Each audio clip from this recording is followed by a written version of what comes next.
Nepal's Home Minister says strong security arrangement ensured for the March 5 elections, urges votes to vote without any fear. Mock voting and voters' education underway across Nepal as part of preparations for the upcoming polls. Authorities aim to reduce invalid votes. Lead found in toothpaste and beauty products raises public health alarm. Amount in some products exceeded international safety limits. Trump signs executive order threatening security tariffs on any country trade with Iran. Order coincidences with high-stakes US-Iran talks in Oman. Elections being held in Thailand and Japan tomorrow as voters face divergent national challenges. Japan's Prime Minister bets on her personal popularity. And ICC Men's T20 World Cup kicks off from today. Pakistan starts its World Cup campaign with the win over the Netherlands.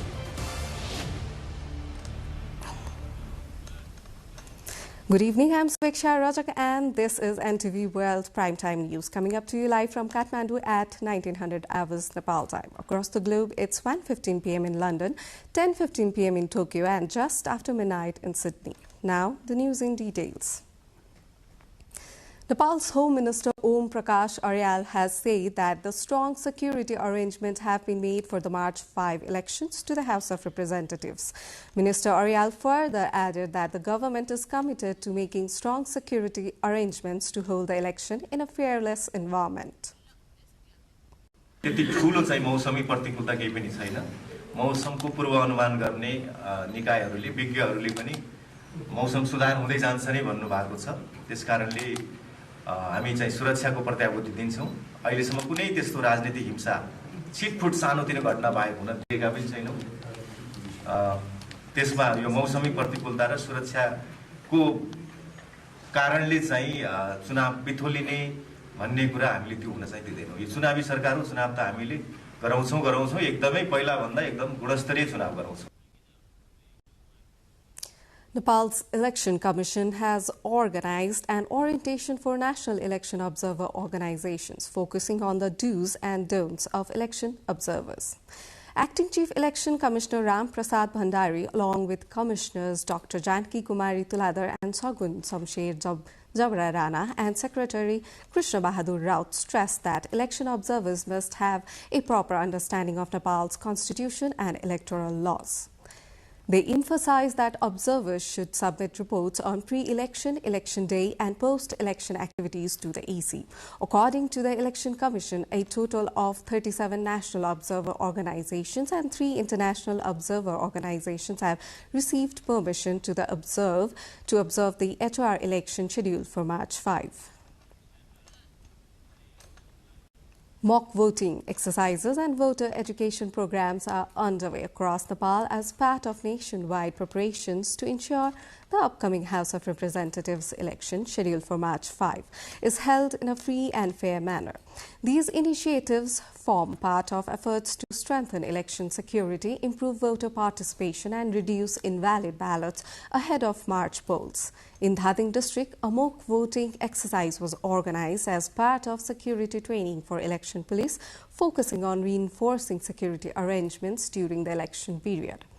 Police personnel were trained in queue management, controlling potential disturbances and safeguarding ballot boxes, followed by a practical mock voting session.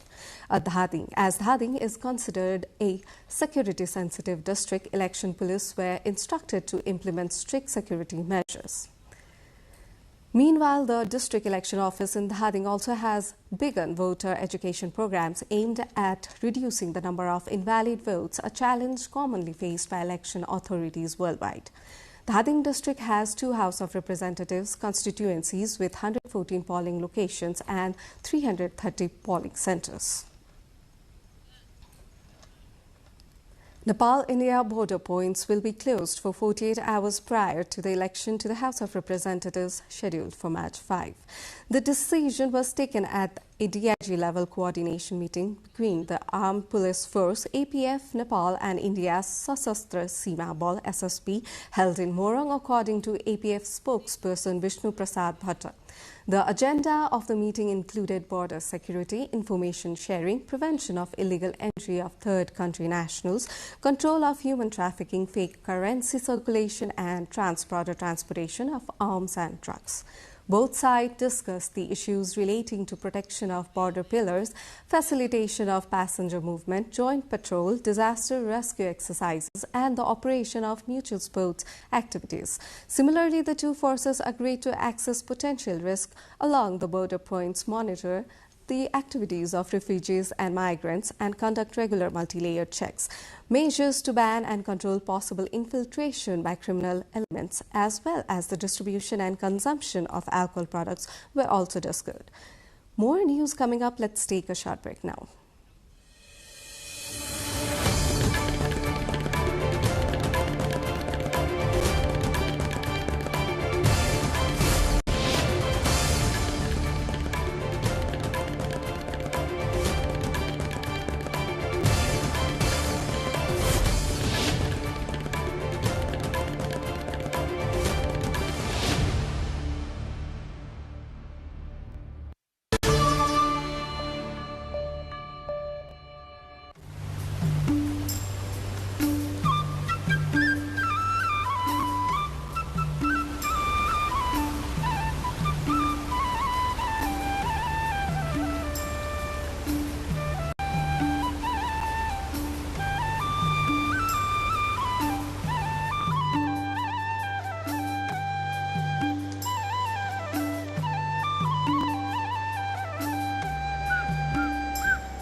Welcome back. You are watching NTV World Primetime News. Now, the meeting of the Nepali Congress Central Working Committee is going to take place virtually tomorrow.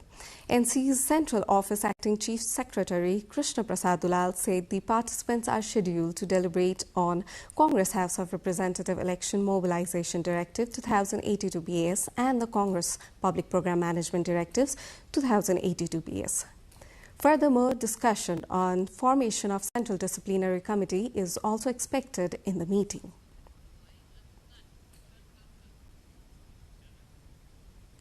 Lead, a toxic heavy metal with no safe level of exposure, has been detected in commonly used toothpaste, oral hygiene products, and cosmetics in Nepal. A recent study by the Center of Public and Environment Promotion found that 31% of tested products exceeded international safety limits, including popular brands such as Pepsodent, Colgate, Close-Up, and Dabur Red. Contaminated cosmetics, including vermilion and Ghazal, were also identified, highlighting that everyday products can be a source of harmful lead exposure.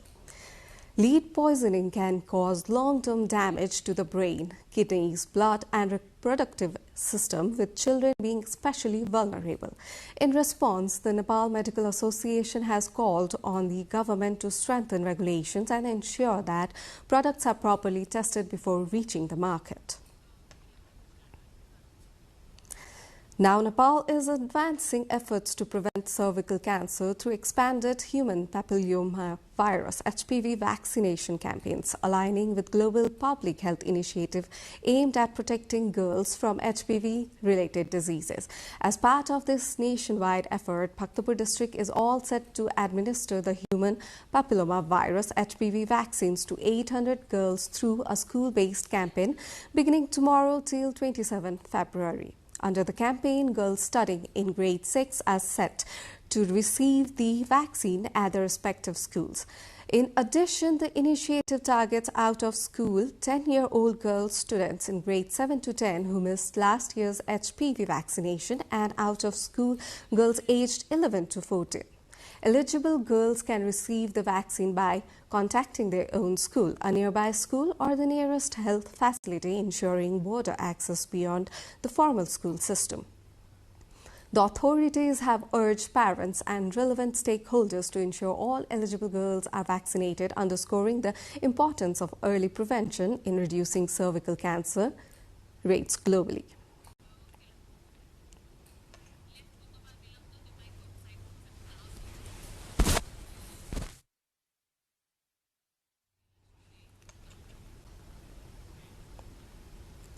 Nepal is paying tribute to two remarkable lives this week. Nepal's first female economist, Dr. Meena Acharya, and veteran Nepali actor Sunil Thapa. passed away, leaving behind enduring legacies in their respective fields. Celebrated Nepali film actor Thapa died in Kathmandu, aged 68, after suffering a cardiac arrest. Intellectuals, culture figures, and members of society nationwide and beyond have been paying tribute to them.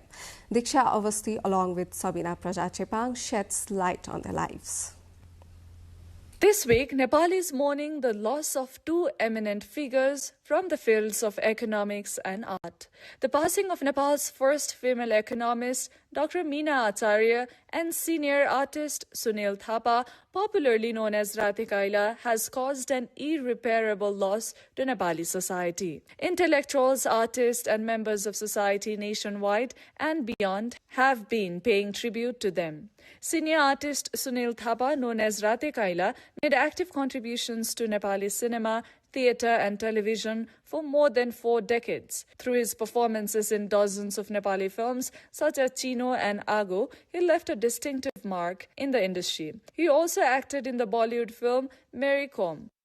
Similarly, Nepal's first female economist and the first woman to serve as a director of Nepal Rashtra Bank, Dr. Meena Acharya, worked for over 4 decades in the field of economics and policy research. She also led Nepal's first private think tank, the Institute for Investigative Development Studies. Born in Kathmandu in April 14, 1937, Acharya passed away on Thursday, that is February 4, at the age of 88. Following their demise, individuals from the fields of art, economics, and social sectors have expressed their condolences, stating that their contributions will always be remembered. The deaths of these two personalities, who dedicated their lives to the nation in different fields, are being regarded as an irreparable loss.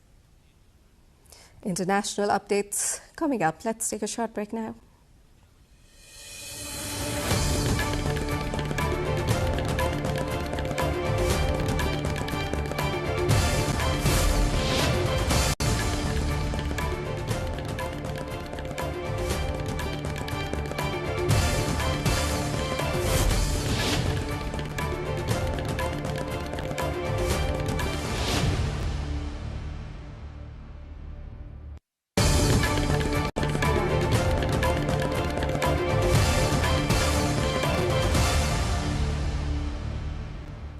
Welcome back. Now the international updates.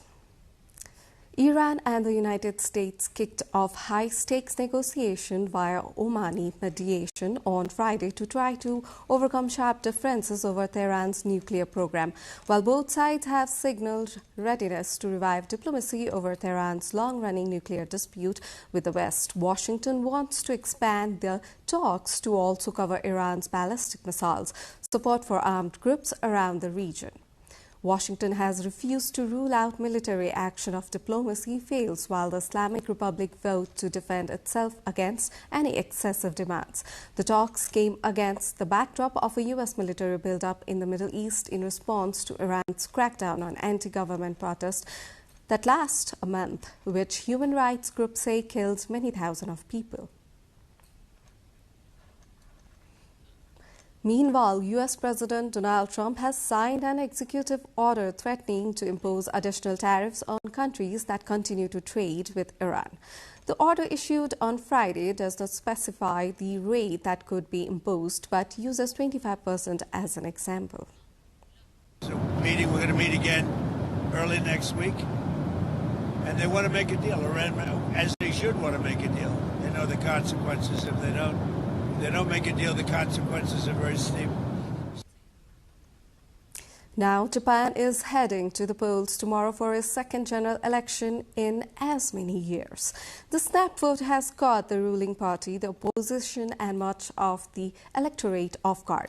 Sanae Takaichi, Japan's first female prime minister, who made history as the country's first female leader last October, is betting on her personal popularity. Takaichi is hoping to succeed where her party failed just last year, delivering a clear public mandate for the long-ruling but deeply unpopular Liberal Democratic Party, LDP.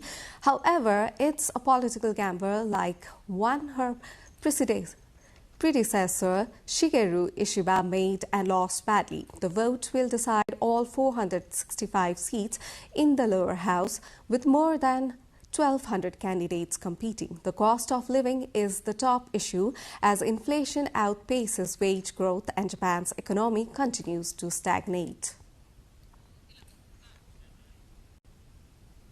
Similarly, voters in another Asian country, Thailand, are also casting ballots tomorrow in the elections that pits popular reformist People's Party against conservative forces that have repeatedly held power despite losing at the ballot box. No party is expected to win a majority, raising fears of another political deadlock. Thailand faces weak economic growth, regional security tensions with Cambodia and rising cybercrime. A referendum will also gauge support for constitutional reform, though major change is seen as unlikely.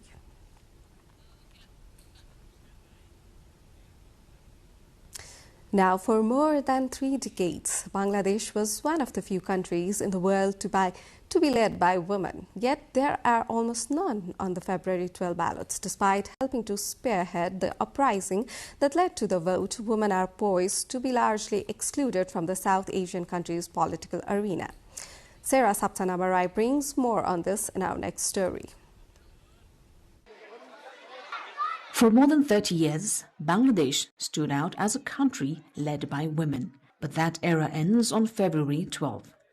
Despite women playing a key role in the uprising that led to this election, they are now almost absent from the ballot. Women make up less than 4% of candidates, just 76 out of nearly 2,000 for 300 parliamentary seats. 30 out of 51 parties in the electoral race have failed to nominate a single woman. Even the group formed by student leaders of the revolution, the National Citizen Party (NCP), is fielding just 2 women among its 30 candidates. Women's political representation has always been limited in the South Asian nation. Since independence, the highest number elected was 22 in 2018. From 1991 until last year's revolution, Bangladesh was defined by 2 powerful women, Sheikh Hasina and Khalida Zia. Today, Zia is dead, Hasina is in exile, sentenced to death in absentia. And regardless of who wins, the next government will be almost entirely male. Many hoped the revolution would bring equality. Instead, women's groups say they have been sidelined, while Islamist voices pushing women out of public life have grown louder. Even new reformist parties are fielding few women. Islamist allies argue society is not ready for female leaders. With women still treated as tokens in politics, voters fear progress will take far longer than promised. More news coming up. Let's take a short break here.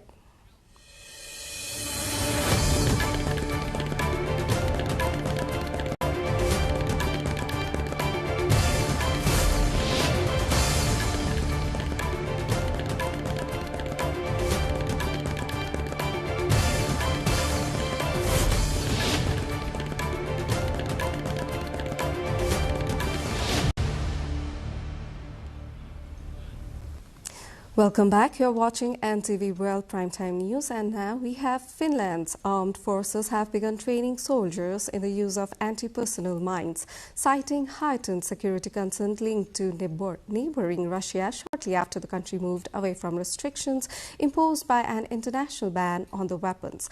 The move underscores a shift in military planning as the country adapts to what it describes as an increasingly unstable security landscape. Military instructors are now teaching conscripts how to deploy anti-personnel mines as part of Finland's broader defense preparedness. The training also reflects a reassessment of battlefield requirements following changes in the country's security environment. Finland shares a long border with Russia and has intensified its defense posture in recent years amid growing regional tensions.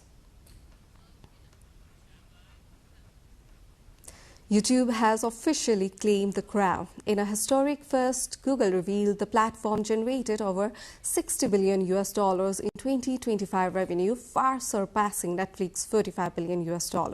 With over 3,025 million paid users across Google services and Shorts, averaging a staggering 200 billion daily views, YouTube has become essential digital infrastructure. It is said figures underscore YouTube's transformation from a video sharing site into a major driver of global digital advertising and subscription revenue.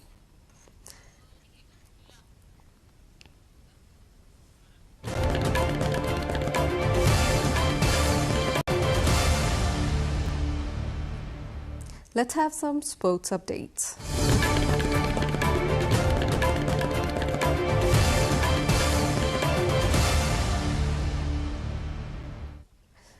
Now in sports, we have the 10th edition of the ICC Men's T20 World Cup has kicked off from today. In a thrilling opening game at the T20 World Cup, Fahim Ashraf made a blistering unbeaten 29 off 11 balls as Pakistan was given a major scare by the Netherlands. Put on to bat, the Dutch side was bowled out for 147 with one delivery left in the innings at Colombo's Sinhalese Sports Club ground. But the associate nation lost their last 6 wickets for 20 runs as Mohammad Nawaz, Abrar Ahmed and Saim Ayub picked up 2 wickets apiece the ball. Meanwhile, will begin its campaign against England tomorrow. The 30-day tournament will feature 55 matches across 8 venues in India and Sri Lanka.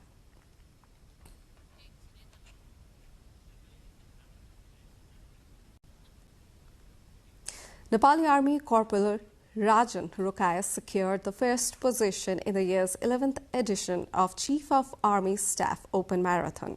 Rokaya completed the full marathon distance in 2 hours 15 minutes and 53 seconds. Similarly, in the half marathon, Army's Corporal Gajendra Rai claimed first place in the men's category by completing the race in 1 hour 4 minutes and 45 seconds. In the women's category, Santoshi Shrestha emerged victorious, finishing in 1 hour 14 minutes and 31 seconds, said the Directorate. The competition also included 10-kilometer race for male and female students, army officers and military attaché, as well as 5-kilometer race for basic level school students and a 5-kilometer walkathon. Nepal's Chief of Army Staff Ashok Raj Sigdar awarded the winners and handed over certificates to them.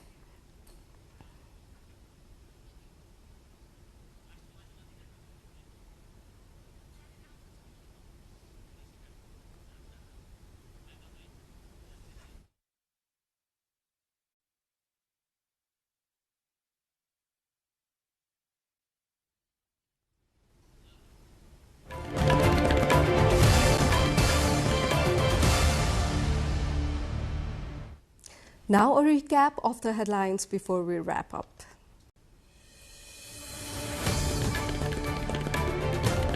Nepal's Home Minister says strong security arrangement for ensured for March 5 elections, urges vote to vote without any fear. Mock voting and voter education underway across Nepal as part of preparations for the upcoming polls. Authorities aim to reduce invalid votes. Lead found in toothpaste and beauty products raises public health alarm. Amount in some produce products exceed international safety limits. Trump signs executive order threatening secondary tariffs on countries trading with Iran. Order coincidences with high-stakes US-Iran talks in Oman. Elections being held in Thailand and Japan tomorrow as voters face divergent national challenge. Japan's Prime Minister bets on her personal popularity. And Pakistan starts its World Cup campaign with a jittery win over the Netherlands. Nepal to face England, its opener tomorrow.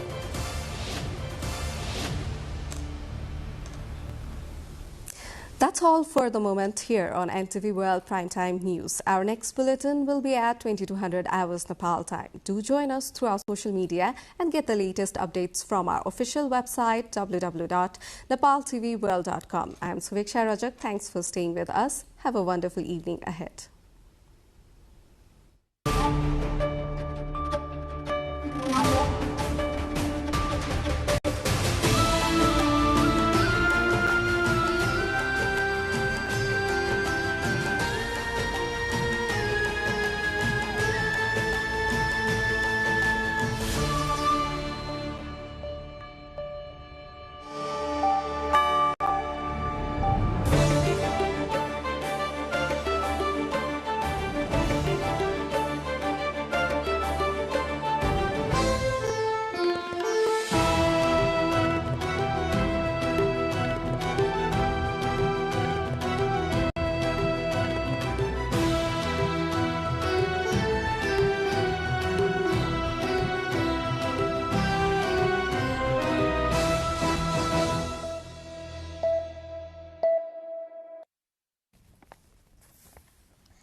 Welcome to the studios of NTV World in Kathmandu.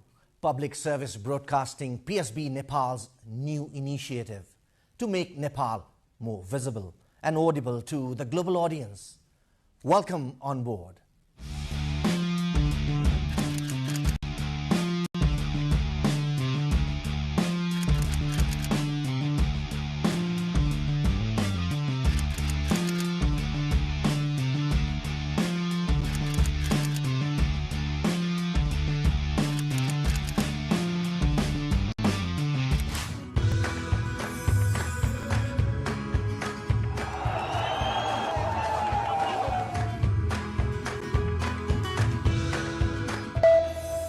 This is NTV World. Facts that speak, insights that matter. Telling the stories of a changing planet. NTV World, Nepal's perspective to the world. Exploring the heartbeat of Nepali creativity. This is NTV World. The power of story shaped by technology. NTV World. Unearthing Nepal's hidden heritage. Discovering the timeless Nepal. Telling stories that endure across centuries. Where culture breathes, stories bloom. When the world moves, we make a sense of it. NTV World. Taste of Nepal. Every recipe, every flavor tells the story. Journalism in the digital age.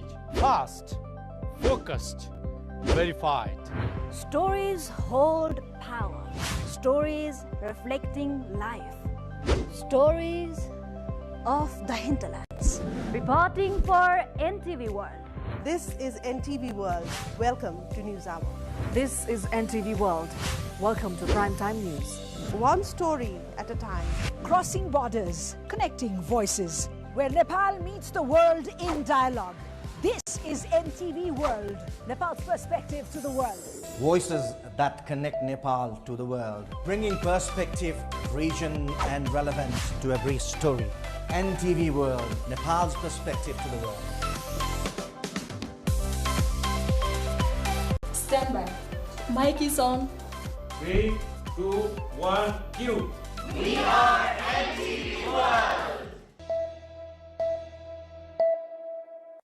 South Asian leadership has to reflect back. Do we want to move individually, or is it possible to move individually, or is it possible for us to come together again like the original founders of SAARC did? Has South Asia failed because of institutions or because of political will? Now that the SAARC is not working, let's focus on BIMSTEC. But my argument is the very reason why UN has not been able to function its global role, the very reason why SAARC has not been able to function its regional role, unless you address the underlying root causes, how do you expect BIMSTEC to work any better? So it's just institutional proliferation, one more institution, good for people like us, diplomats, we have nice jobs and all that, but that's all it does. Ultimately, for the welfare of the people of the region, I don't expect it to do any better. So that is why we need to, South Asian leadership has to reflect back. Do we want to move individually, or is it possible to move individually, or is it possible for us to come together again like the original founders of SAARC did? That they realized that there was a essential sort of transformation that was essential, was to link regional security and common prosperity. That you needed this to come together to move forward in these two vital areas. There were differences even yesterday. But if you do away with the institution that is created to engage in dialogue, how do you bridge the differences?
This is The World This Week, your weekly roundup of the latest international events and updates. This is me, Bhavana Casey. In this edition, we bring you the stories making headlines across the globe. From Ukraine peace efforts to US-Iran talks, scientific research to cultural milestones and remarkable human feats. Let's start with the US broker talks held in Abu Dhabi between Russia and Ukraine. Ukraine and Russia have carried out a rare prisoner and civilian exchange following 2 days of US-brokered peace talks in Abu Dhabi. The talks, however, produced no breakthrough, with Ukrainian President Zelensky saying progress had been difficult and calling for faster results. A total of 157 Ukrainians, 7 of them civilians, and 157 Russian soldiers were returned home in the first such swap in 4 months. Russian, Ukrainian, and US teams took part in the talks in the capital of the United Arab Emirates, with the main sticking points believed to be territorial concessions. Ukraine is under pressure to secure security guarantees to prevent further Russian attacks if a deal is agreed to end the 4-year war. Ukrainian officials say 139 had been in Russian captivity since 2022. The talks in Abu Dhabi, the second round in recent weeks, are part of US President Donald Trump's efforts to end the war. Special Envoy Steve Witkoff and Trump's son-in-law Jared Kushner have been leading the negotiations. Witkoff says the talk had been detailed and productive, but added that significant work remains. The most difficult issue is territory, with Russia demanding that Ukraine cedes the rest of the eastern industrial region of Donbass that Moscow does not currently control. Another key sticking point is believed to be Kiev's demand to get robust security guarantees from its European allies and the United States. In a developing story at this point of time, US and Iranian officials are holding direct talks in Oman as tensions rise and fears grow of a possible military confrontation between the two countries. The talks, which are a part of a regional diplomatic effort to ease tensions, follow a US military buildup in the Middle East after Iran's crackdown on nationwide protesters. The talks between US and Iranian officials have begun in Oman amid weeks of escalating tensions and fears of a military confrontation between the two countries. Iran's Foreign Minister Abbas Araghchi traveled to the Omani capital Muscat for the discussions, while US President Trump's advisors Steve Witkoff and Jared Kushner are also said to take part. An Iranian Ministry of Foreign Affairs spokesperson says the goal of the meeting is to reach a fair, mutually satisfactory and honorable agreement regarding the nuclear issue. The exact topic of the discussion remains unclear, as the Trump administration has been pushing for issues beyond Iran's nuclear program to be on the table despite clear opposition from Tehran. Members of the UK Parliament have voted to approve the release of documents linked to the vetting process that led to Peter Mandelson's appointment as a US ambassador. The move comes amid mounting pressure on Prime Minister Starmer following renewed allegations about Mandelson's close ties to convicted sex offender Jeffrey Epstein. Starmer has publicly apologized to Epstein's victims and said he was sorry for having believed Mandelson's lies, accusing the senior Labour figure of misleading those responsible for approving his appointment. Mandelson gave the impression during the vetting process that he barely knew Epstein, an account Starmer now says was inaccurate. I am sorry. Sorry for what was done to you. Sorry that so many people with power failed you. Sorry for having believed Mandelson's lies and appointed him. And sorry that even now you're forced to watch this story unfold in public once again. But I also want to say this. In this country, we will not look away. We will not shrug our shoulders. And we will not allow the powerful to treat justice as optional. We will pursue the truth. We will uphold the integrity of public life. And we will do everything within our power and in the interests of justice to ensure accountability is delivered. The decision follows renewed allegations about Mandelson's past relationship with convicted sex offender Jeffrey Epstein and questions over whether those ties were fully disclosed before his appointment in 2024. Opposition lawmakers and some members of Starmer's own party have called for greater transparency, arguing that the release of the documents is necessary to restore public trust and clarify what information was provided to ministers and officials at that time. The UK government had said it would comply with Parliament's decision though the timing and scope of the document release have not yet been confirmed. The controversy has intensified scrutiny of the government's handling of senior appointments and raised broader questions about accountability and due diligence at the highest levels of public office. In the medical research old, over 100 years of preserved bowel cancer samples at London's St. Mark's Hospital may help explain why the disease is rising among people under 50. Researchers hope the Boomers project will uncover links between diet, lifestyle, environmental factors, and DNA changes by comparing old and modern samples. In a dusty room in the basement of St. Mark's, the National Bowel Hospital in London of the UK, over 100 years of bowel cancer samples have been preserved and stored in cardboard boxes. These samples, which are almost thrown away, may now hold the key to understanding why bowel cancer is increasing worldwide among people under 50. The study, called the Boomers Project, will analyze samples from the 1960s and compare them with modern-day cancer samples with the hope of uncovering how changes in diet, lifestyle, and environmental factors may be driving the rise in bowel cancer among younger people. Kevin Monahan of the St. Mark's Hospital says the research team is sequencing the DNA and through other lab techniques to understand what the exposures were. There's a perception of a typical bowel cancer patient as someone who eats unhealthily and doesn't exercise, but it's not my experience. Actually, in my experience personally, in my clinical experience, where I see people who are newly diagnosed with bowel cancer at a young age, they say, well, why has this happened to me? Because I'm healthy, I eat healthily, I exercise regularly. And I say to them, it's nothing to do with what you have done. Although exercising regularly and doing all those things is very important over your lifetime, it will result in a healthier life. The Institute of Cancer Research in London says diagnosis of the disease among the under 50s are expected to double between 2010 and 30. India's legendary comic series Amar Chitra Katha, first launched in 1967, remains a favorite among young readers for its vivid tales of Indian mythology and history. Now embracing digital platforms, the series has refreshed its storytelling and artwork while continuing to celebrate and preserve India's rich cultural heritage. India's iconic comic book series Amar Chitra Katha continues to remain popular nearly 6 decades after its launch in 1967. The series, created to introduce children to Indian mythology, history, and folklore, has adapted to changing media consumption habits in the digital era.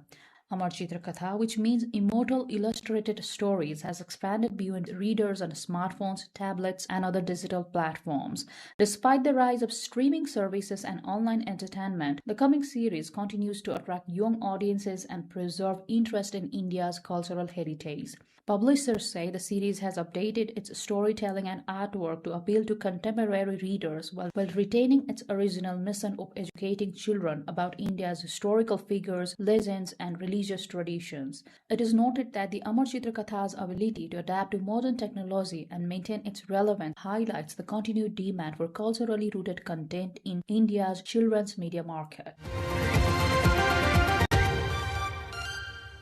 Brazilian multisport athlete Pepe Mancini has set an unusual endurance record by running 188 kilometers in 24 hours on a treadmill. Mancini's feat highlights the growing popularity of extreme endurance challenges in Brazil and worldwide.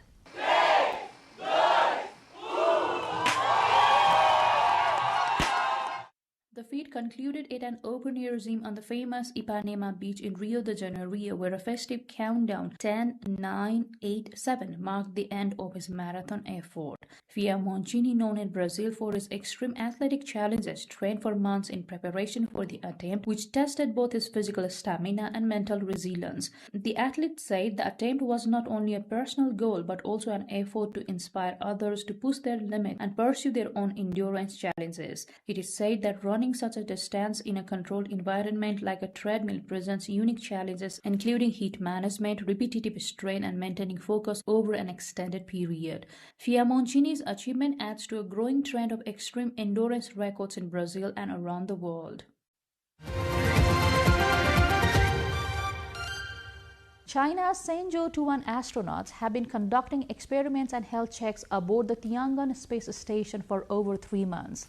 They are studying how medicines work in space while doing exercises to keep their muscles strong in weightless conditions. China's Shenzhou 21 astronauts have steadily carried out in-orbit experiments, health monitoring and maintenance tasks aboard the Tiangong space station over the past week, according to the China Manned Space Agency CMSA. The crew consists of mission commander Zhang Lu and astronauts Wu Fei and Zhang Hongzhang. They have spent over 3 months in orbit and are all in good condition. In the field of space medicine, the astronauts have been continuing work on a pharmacokinetics research project. By collecting saliva samples, which will be sent back to the Earth, they aim to support researchers in studying how medications behave in microgravity. The resulting data will help improve in-orbit drug use protocols for future missions. In terms of physical health, the crew participated in lower limb stimulation exercises while wearing biomimetic adhesive shoes. These exercises are designed to stimulate the flexor muscles of the legs under weightless conditions. Electromyography and muscle ultrasound data from the lower limb muscle groups were collected for further research. The guitar played by late rock legend Kurt Cobain on Nirvana's hit song Smells Like Teen Spirit will be auctioned next month.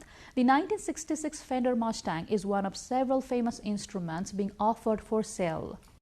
The instrument is among a wide-ranging collection of historic musical instruments being offered for sale, spanning multiple eras of popular music. Auction organizers say the items provide a rock history from the British invasion to the rise of alternative rock in the early 1990s. Cobain, who died in 1994 at the age of 27, became a reluctant voice of a generation, and artifacts linked directly to Nirvana's global success remain scarce and highly sought after. Also included in the sale is the logo emblazoned bass drum head used by the Beatles during their landmark TV appearance in February 1964, a performance widely credited with igniting battle mania in the United States and reshaping the American music industry. Together, the items highlight pivotal moments in rock history, underscoring how individual instruments and stage props can come to represent seismic shifts in popular culture. Meanwhile, the world of music is also celebrating its present stars as the 60th Grammy Awards was held in Los Angeles, with Kendrick Lamar emerging as the biggest winner for the second year in a row. Golden, the inescapable hit from the movie K-pop Demon Hunters, has become the first ever K-pop song to win a Grammy Award. Performed by the fictional band Hunter X, it picked up Best Song for Visual Media as the awards ceremony got underway in Los Angeles. Released last June, K-pop Demon Hunters became Netflix's most viewed movie of all time with more than 480 million views. The propulsive soundtrack, full of candy-coated earworms, became the first to top the Billboard chart since 2022, when Disney's Encanto created a similar craze. Its success at the Grammys suggests a growing recognition of Korean pop's cultural and commercial force. Other early winners included British stars Youngblood, The Cure and FKA Twigs, and 8-year-old Aura V became the youngest ever Grammy recipient for Best Children's Album. The premiere ceremony took place across the street from the main Grammy Awards at Los Angeles Peacock Theatre. Ahead of the ceremony, Kendrick Lamar took home 3 awards, including Best Rap Song for TV Off, continuing his Grammys winning streak. 86 of the night's 95 prizes were handed out, covering most of the genre categories, including Best Country, Best Rap, and Best R&B. The first award of the event went to Cynthia Erivo and Ariana Grande, who picked up Best Pop Duo or Group Performance for their wicked duet Defying Gravity. British star Youngblood won Best Rock Performance for his live rendition of Black Sabbath's Changes, recorded during Ozzy Osbourne's farewell concert in Birmingham last year. Thank you so much. I can't believe this.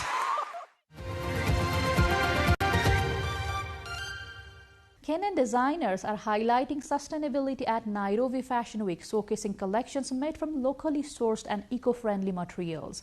The event aims to raise awareness about fashion's climate impact while promoting Africa as a leader in environmentally conscious designs. Kenyan designers are taking the runway in a bold effort to promote sustainability and decarbonization in the fashion industry at the Nairobi Fashion Week this year. The event, which brings together emerging and established designers from across Africa, Africa is using the platform to draw attention to fashion's climate footprint. Organizers and participants emphasize the environmental cost of the second-hand clothing imports, which dominate much of the continent's fashion market. By contrast, the showcased collections focus on locally sourced materials, renewable fabrics, and design practices that reduce carbon emissions. The week-long event features runway shows, panel discussions, and workshops aimed at educating consumers, industry stakeholders, and young designers. The displayed collections blend traditional African aesthetics with modern sustainable technique, reinforcing the idea that high fashion need not come at the expense of the planet. It is hoped that the initiatives like these will inspire other fashion weeks and brands to adopt greener production processes, reduce waste, and invest in circular economy models, positioning Africa as a leader in sustainable global fashion. Ice floating, a cold water recreation activity, is gaining popularity in Moscow, where participants float on the icy Moscow River wearing insulated wetsuits. Organizers say the activity is safe, relaxing, and growing in public interest since being introduced to the city this winter. Cold water recreation activity is gaining popularity in Russia and has recently appeared in Moscow, where participants enter the icy waters of the Moscow River during winter months. The activity involves participants wearing insulated rescue wetsuits that allow them to float on the water's surface while maintaining the body warmth. Organizers say the equipment enables safe participation despite low water temperatures. Ice floating has been practiced for several years in northern regions of Russia, including the Murmansk region and Lake Baikal. This winter, the activity expanded to the Russian capital, where temperatures in January and February can fall to minus 20 degrees Celsius. According to organizers, the practice is promoted as a form of relaxation and stress relief. Sessions are conducted under supervision with safety measures in place. It is said the public interest has increased since the activity was introduced to Moscow this winter. Local officials have not reported any incidents related to ice floating activities in the Moscow River. Hundreds of devotees gathered at Batu Caves to celebrate Thaipusam, one of Hinduism's most important festivals. The event features rituals such as body piercings and pilgrimages up to the 272-step staircase to honor Lord Murugan. The event features rituals such as body piercings and pilgrimages up the 272-step staircase to honor Lord Murugan. A sea of color lights up Malaysia's landmark Batu Caves outside the capital, as hundreds of thousands of Hindu devotees gather to celebrate Thaipusam, one of the religion's most revered festivals. The festival, which honors Lord Murugan, is marked by elaborate rituals including body piercings, ceremonial off, and long pilgrimages. The festival, which honors Lord Murugan, is marked by elaborate rituals and long pilgrimages up to the 272-step staircase to the cave's temple. Participants carry kawadi, ornate structures balanced on their shoulders or hooked to the skin with skewers, and perform acts of devotion to seek blessings or give thanks for answered prayers. Officials say security and health measures are in place to manage the massive crowds, which include both local devotees and international visitors. The festival draws attention not only for its religious significance, but also for its dramatic and visually striking rituals, which are considered a testament to faith and endurance.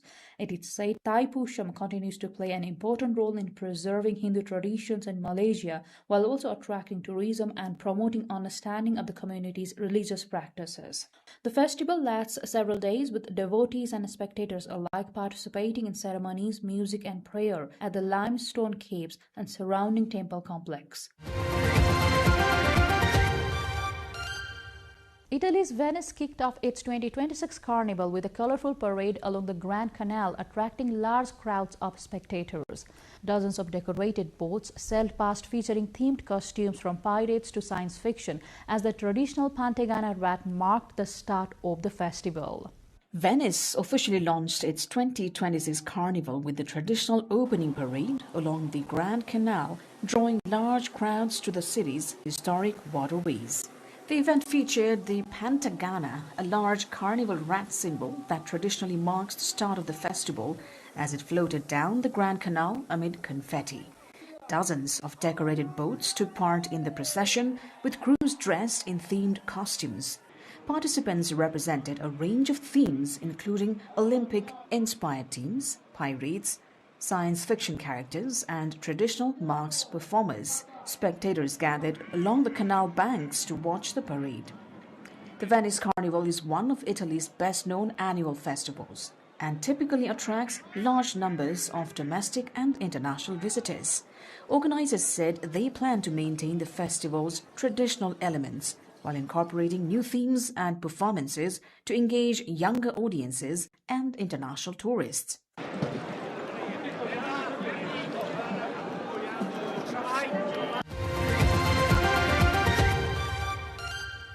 That is Venice kicking off its 2026 Carnival in a spectacular style. Well, this brings us to the end of this episode of The World This Week. We hope you enjoyed as much as we did bringing it to you. We shall see you again next week with a new episode. Also, do follow us on our website www.nepaltelevision.com, our social media handles as well as our YouTube channel. Till then, take care and bye-bye.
Among Nepal's many glacial lakes, some are at serious risk of bursting.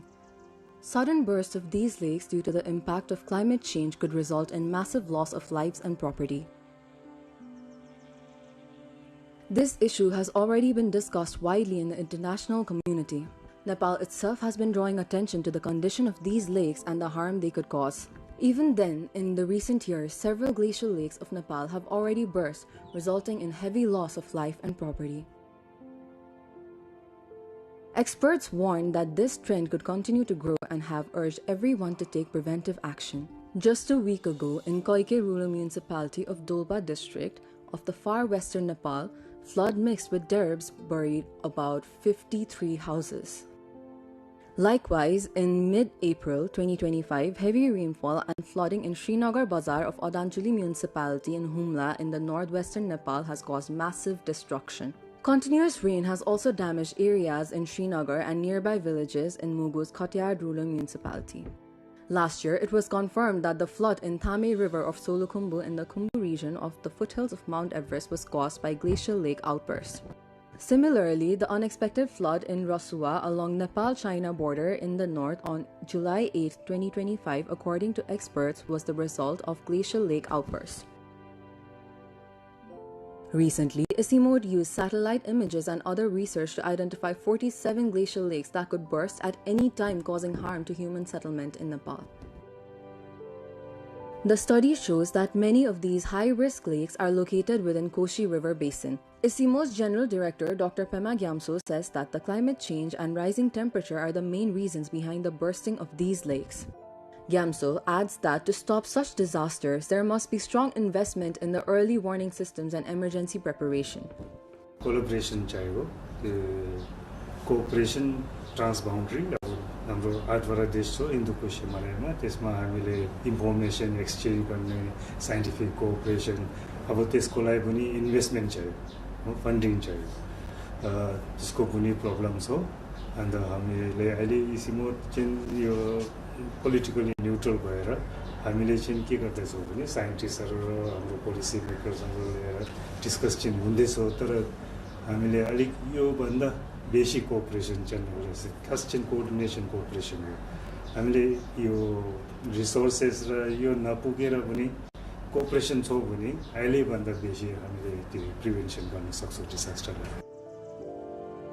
Out of the 47 risky glacial lakes, 25 are located in China, 21 are inside Nepal, and 1 lies on the Indian side. Even if the lakes in China and India burst, the damage would still reach Nepal's settlement downstream. Records show that glacial lake outbursts have been causing destruction in Nepal for decades. In the past 24 years alone, 26 glacial lake outbursts have been recorded. Among them, 14 occurred inside Nepal itself.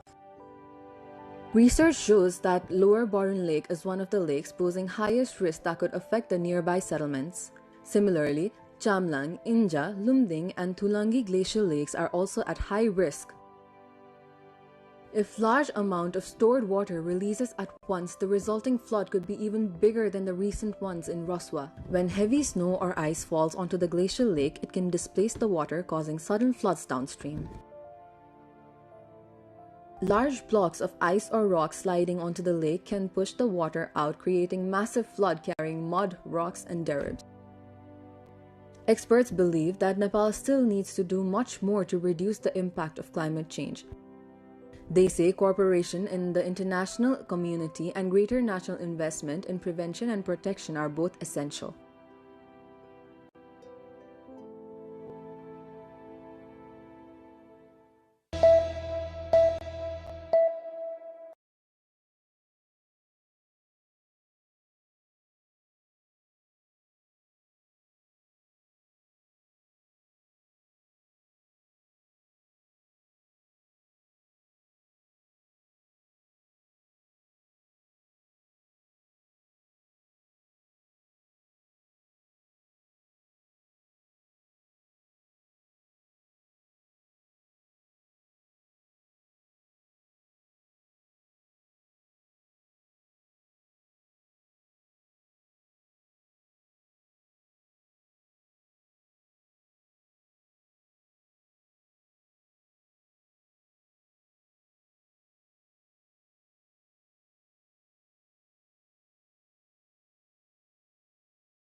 Only after 6 decades of the institutional development of the now popular game of cricket did Nepal get the opportunity to play in the World Cup.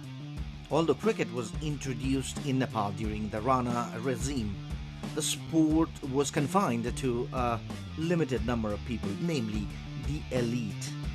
It all started with equipment brought by students returning from their studies in Britain and India. Although Cricket Association of Nepal (CAN) was established in 1947, cricket remained centered among a few affluent individuals and in limited tournaments for a long time. Starting with the Bishnu Trophy in 1948, tournaments were limited to competitions like the Madan Memorial Sealed, Jugal Kishore Trophy, Rammani Trophy, and later the Jai Trophy. Even as the sport expanded outside Kathmandu Valley, it took decades for cricket to develop at the grassroots level. After the International Cricket Council (ICC) granted Nepal affiliate membership in 1988, Nepali cricket embarked on its international journey. The rule of mandatory participation in tournaments by the ICC and the Asian Cricket Council (ACC) opened doors to international competition for Nepal. After participating in the Under-19 Asian tournament in Hong Kong in 1996, Nepal has not looked back. Winning titles at the Asian and global levels, Nepali cricket team continues its journey towards the pinnacle of world cricket.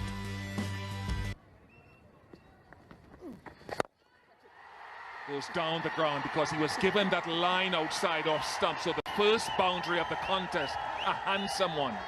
Initially confined to Turikhel in Kathmandu, many international tournaments were hosted in Nepal after an international standard ground was built in Kirtipur. Nepal has also shown its proactiveness in differently abled cricket tournaments like the T20 World Cup for the blind in 2012 and the Asian Cricket Tournament for the deaf. Nepali women's national cricket team has also achieved remarkable success in a short period of time.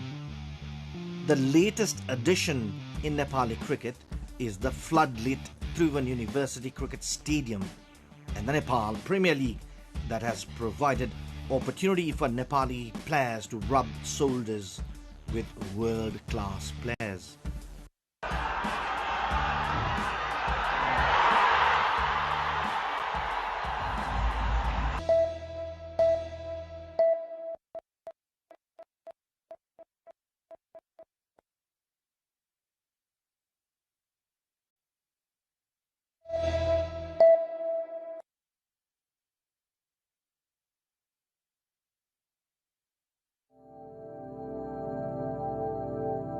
Dai Lake in Karnali province is a geographically remote district, yet rich with untapped potential for tourism.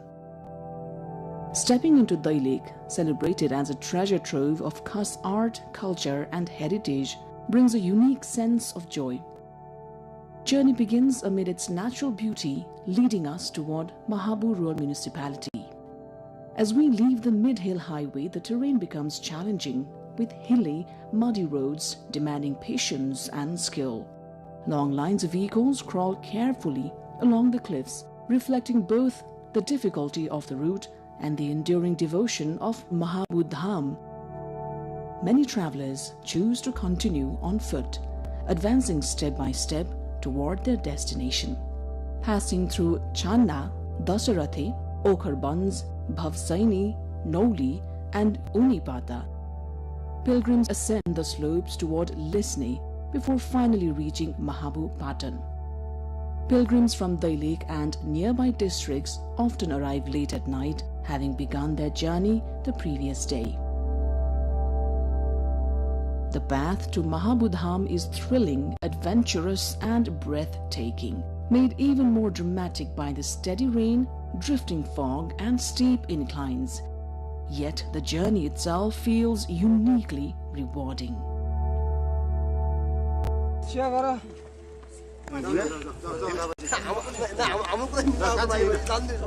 Mahabu Lake or Mahabu Dham, located within Mahabu Rural Municipality, is a remarkable place of natural beauty, religious significance and cultural heritage. Situated at an altitude of 4,200 meters, the area is adorned with emerald lakes, grazing flocks of sheep and goats, and a sky that dances with Himalayan mist. Every year, during Janai Purnima, a grand fair is held here, drawing thousands of devotees from across the region. Mahabu Dham's spiritual importance is deeply rooted in the ancient worship of Lord Shiva, revered here as the origin site.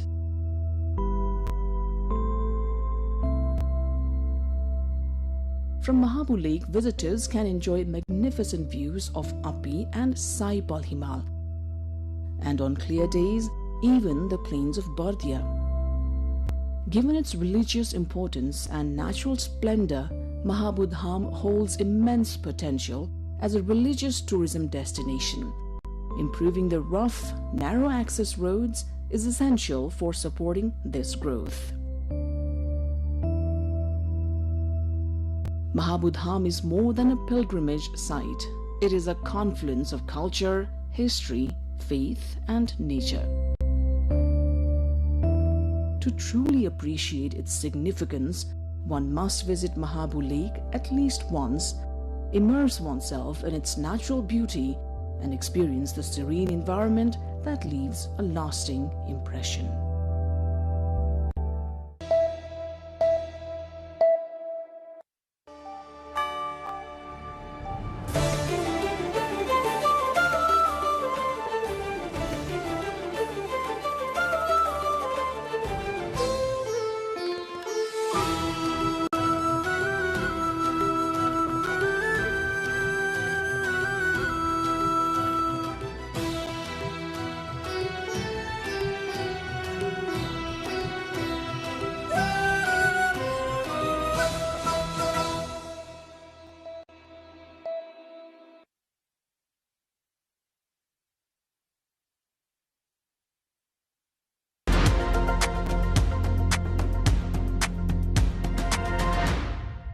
Power is often misunderstood. We think of it as control, coercion, or even command.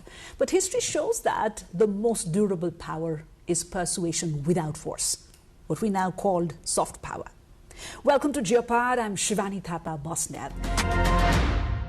My guest today does not speak or carry emblems around, yet globally he may be one of Nepal's most effective representatives. A Grammy nominee, a global music collaborator and creator whose music carries Nepal into spaces diplomacy rarely reaches. Let him introduce in the language that he best speaks to the world.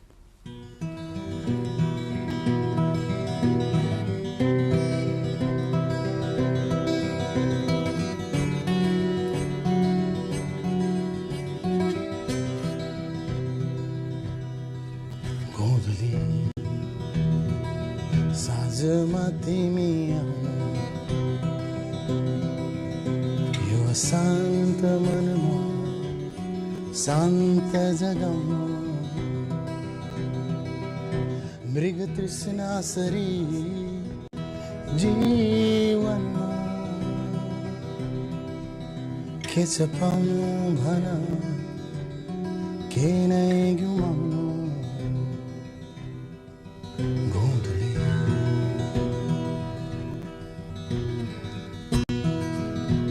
किन मान्छे यहाँ आफ्नै भुलमा पनि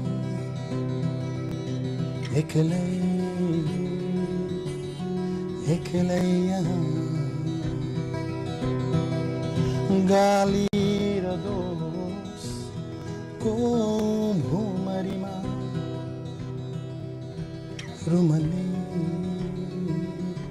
रुमल्ली रहन्छन्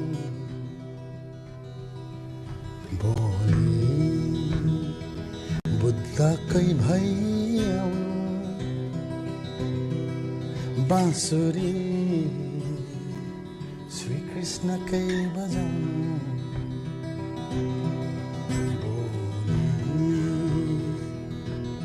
बुद्धकै भई आउनु बाँसुरी श्री कृष्णकै बजाउनु मृग तृष्णासरी जीवनमा के छ पाउनु भन के नै गुमाउनु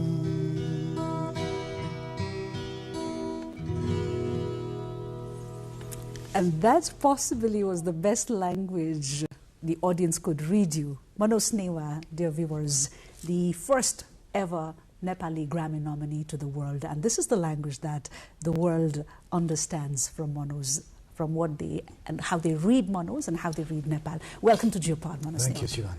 The first time I saw you performing, I stood there questioning myself who this guy is. Playing the bamboo flute. Right. Yeah. And I'm sure many can relate to that very quick. Before we talk about music, who were you before music happened? Let me go back. I grew up in Bodh, Kathmandu, and I think I was 8 years old. I was in my bed. There was no electricity. And the dark of the night, a very mystical sound I heard. It was so, something so magical that changed my life. So before that, I think I was just a kid trying to, An 8-year-old. 8-year-old, yeah. I'm still looking for that sound. I'm still longing for that sound. And in that process of looking for that sound, I got to meet all this beautiful sound. I'm actually sure that was the sound I heard is Lord Krishna playing flute. And that's my inspiration still now to look, how could something can be so beautiful? Right. I can visualize. As you talk, I'm visualizing an 8-year-old around a very, a very picturesque and a very rich setting like Baudhanath, running around playing with his mates, probably marble or chungi or something like that, totally, right? Totally. And then you grew up in this city, so vibrant, with so sounds, right? Temples, bells, monasteries. Monasteries. And there's silence as well, the streets, right? Yep. When did you actually realize this was not only a sound of the background, but your calling? When we do something, like a project, there's a process. The music, I'm talking about the inner music. Of course, the world has, everything has a sound. Even there is no sound, there's a sound. There's a live sound, there is not a live sound. Even the noise is a sound in the right context.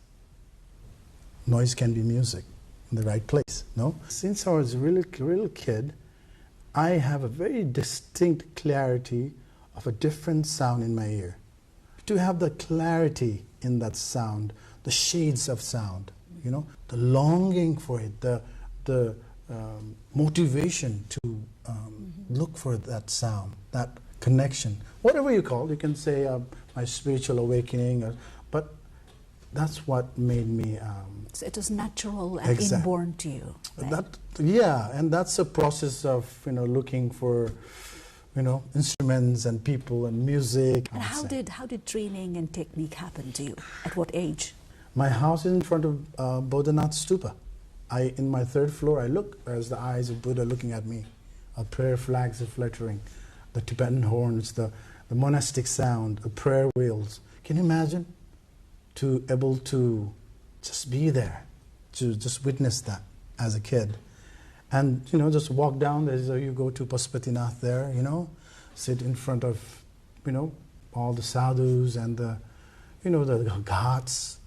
It's for a kid to have that experience, to realize our life is so precious.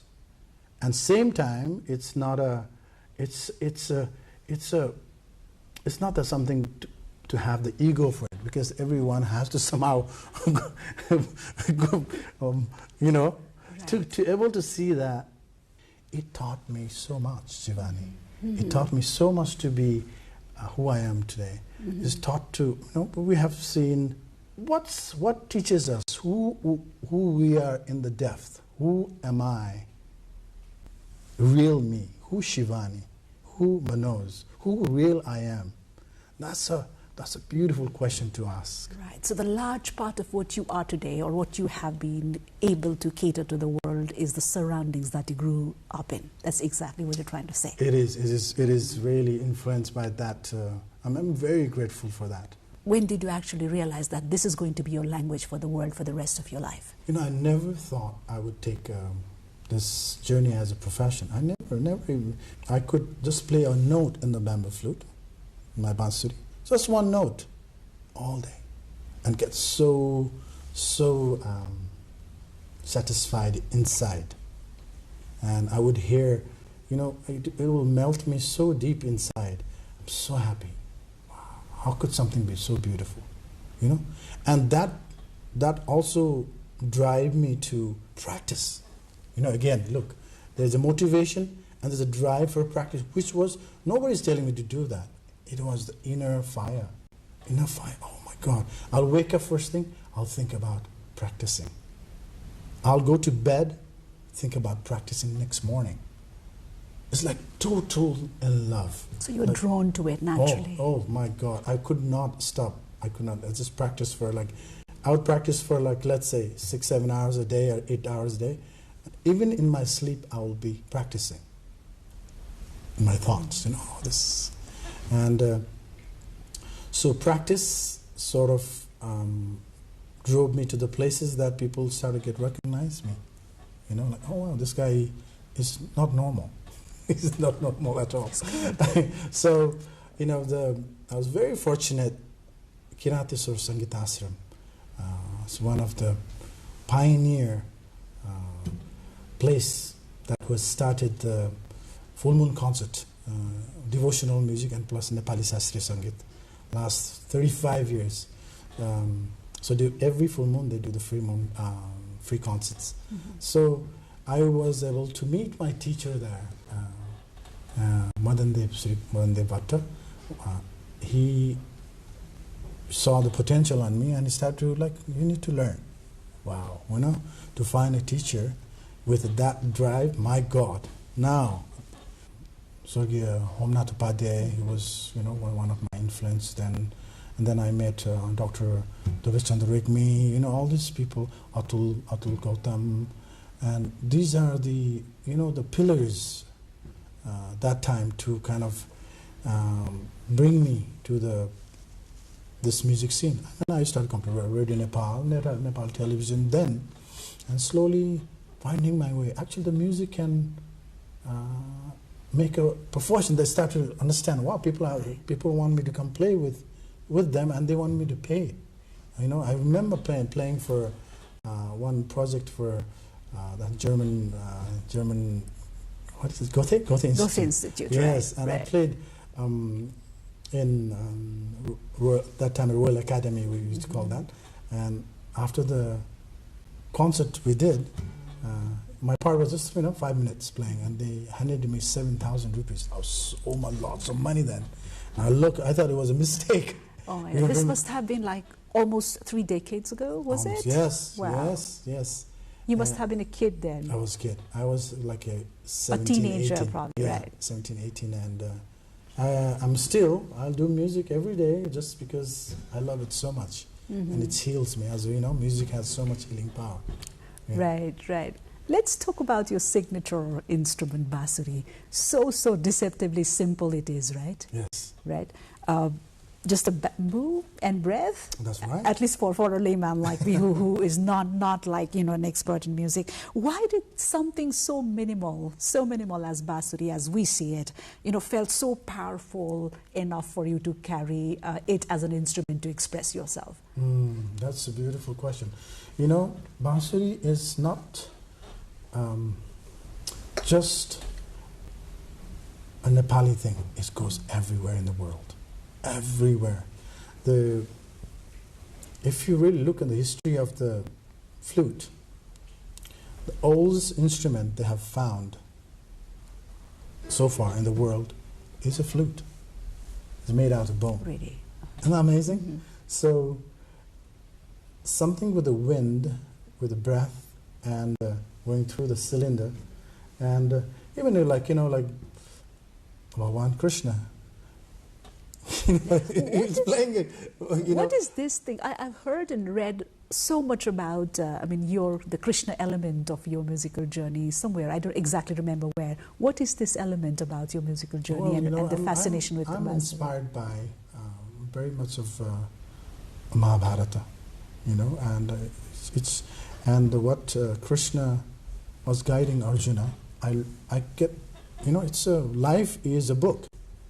You have a choice to believe or not, whatever it is. But personally, it helps me to bring that Krishna element in my music, And when I close my eyes, when I play, it's brings me to the place of non-duality. Wherever I go, wherever I play in Japan or Chile or you name it, on 2 notes I play, energy shifts. I don't have to speak a language. I don't have to worry about how I look. I don't have to worry about my color of my skin. I would love to see the world that, they celebrate. Just each culture can celebrate their and the universality of it, the harmony it disseminates. Exactly. I can't really wait, Manoj, for you to pick that flute out there and do that magic.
I don't feel the need and the urge to, speak more and just let this flow, because this, I believe, is a music coming from a soul, meant to cater to the soul, right? In this age, Manoj, where, majority of the artists who are, chasing mastery in whatever they're undertaking, you seem to have chased meaning. That's the thing. More you know, less you know. I learn every day. Again, I learn from everyone. There's a sound, let's say there's a 7 sound, Satsur we call, Sa Re Ga Ma Pa Da Ni Sa. So within that, all the music, whatever here, it's inside that thing. But how mysterious it is for me is what is audible and what is not audible. It just because you cannot hear, it's not audible. It doesn't exist. You know what I mean? For example, what we see right now is a certain frequency. For example, if you put a grasshopper, it will see the ultraviolet, but we won't. It doesn't mean it doesn't exist there. Our existence is so mysterious, and we think this is it, oh my God, you're wrong. You're wrong. And so more you know, less you know. Because it's so beautiful. It's so beautiful. And again, I'm coming back to, again, sorry to bring in, again, the spirituality in the geopod, but that's where I surrender. What else? How much music helps to dig deeper? The power of music can really help to people to open their heart. You know, we talk about compassion, we talk about karuna, we can talk about, you know, unity. So how to bring together a people in a place that there's no fear, complete trust. The world is a mess because they cannot trust each other. You cannot trust. I don't know why people not trusting each other. Personally, I think there's enough for everyone. There's plenty is given to us. But somehow we are. Maybe it's a human thing, you know. We are afraid that we don't have enough. But music, you know, I play for you. It's not going to cost anything, you know. We share. My experience of going around the world, music and cooking together, that's going to bring the world together. So we need to share our culture, our music, our food, but the uniqueness of what we have, it needs to be preserved. Right. It so need to be preserved. Otherwise, you know, like for example, I was in Egypt a couple of years ago. All those temples are there, amazing temples. But there's no worship place. They're just tourists. You know, a temple without worship. Sometimes I worry about our country in that way. Can you imagine people stop going around Pasupati and Bodha and they just stay on their phone? My God. Not everybody who comes to that seat, Manoj, talks with this intensity. Manoj, your journey took you far beyond Nepal. So you're currently based in? I'm based in very near Silicon Valley in California. This place called Santa Cruz. It's a surfing town, beautiful place. And also based here in Kathmandu. Your audience is wide and large, right? So many among these audiences, I believe, do not really understand the cultural or the musical or the linguistic roots that your work is coming from. What do you think they're connecting with? We're all trying to get some love. That's it, at the end. You know, when you're the mother, the child, we're looking for, you know, mother's attention, and mother looks at the child, and that karuna, mamata we call it, that's love. You know, just the facial expression of a child can release the oxytocin in your body, and that you have that caring energy for that child. You're just the trigger. Yeah, it's a you know, for example, I just want to pick in geopod, like in this global world we live in. I mean, internet was created in USA, isn't it? If internet was not created, the world would be very, very different now. No? There is a plus, there is a positive side of it. The world has become very small in the information matter. But at the same time, we are feeling away from each other. We're feeling more separated. I wonder why. And it's just so interesting. So I'm telling this to myself as well. We need to connect more in inner net, not internet. That's a wonderful way of putting it, right? I know. This is how it is. Right. And it's amazing. We've sort of lost touch of the internet owing to the internet, right? Exactly. So we need to reverse that. Everyone is in the phone. Everyone. That's what one thing that disappoints me. It's everyone is so distracted. So distracted. Even me. How difficult is it for creators like you? How has internet affected creators like you? Oh, it's very disappointing some point, because the good things doesn't get to seen. The bad things get spiked right away. You know, that's the human psychology of survival.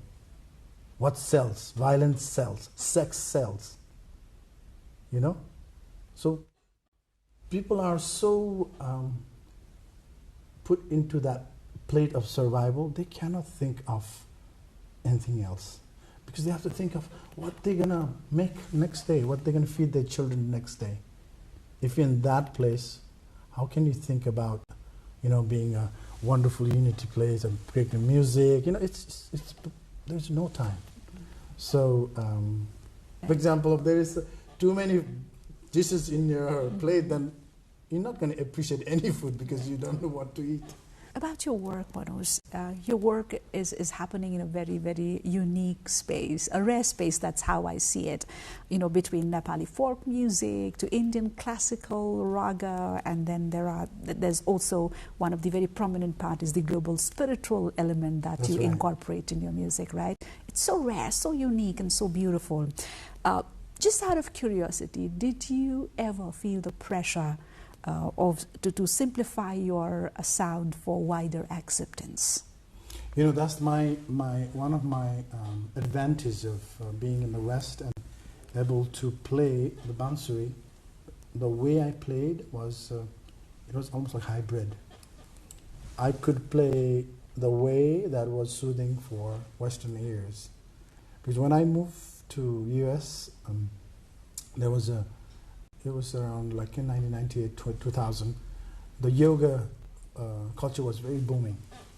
And when I started to play, some of those, like, you know, like all the kirtans and the spiritual song, it was incorporated even into, like, you know, movies, big movie, Matrix and all this, you know, they would use the Sanskrit mantras and all this in their background music, you know. And so you can play the same note. For example, just give you a little bit of an example, Sudan, of this. Sounds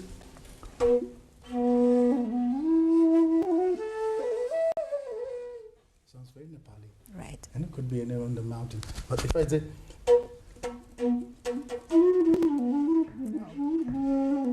that's the signature of that's, Manoj Newana. So if I play same flute, but I'll.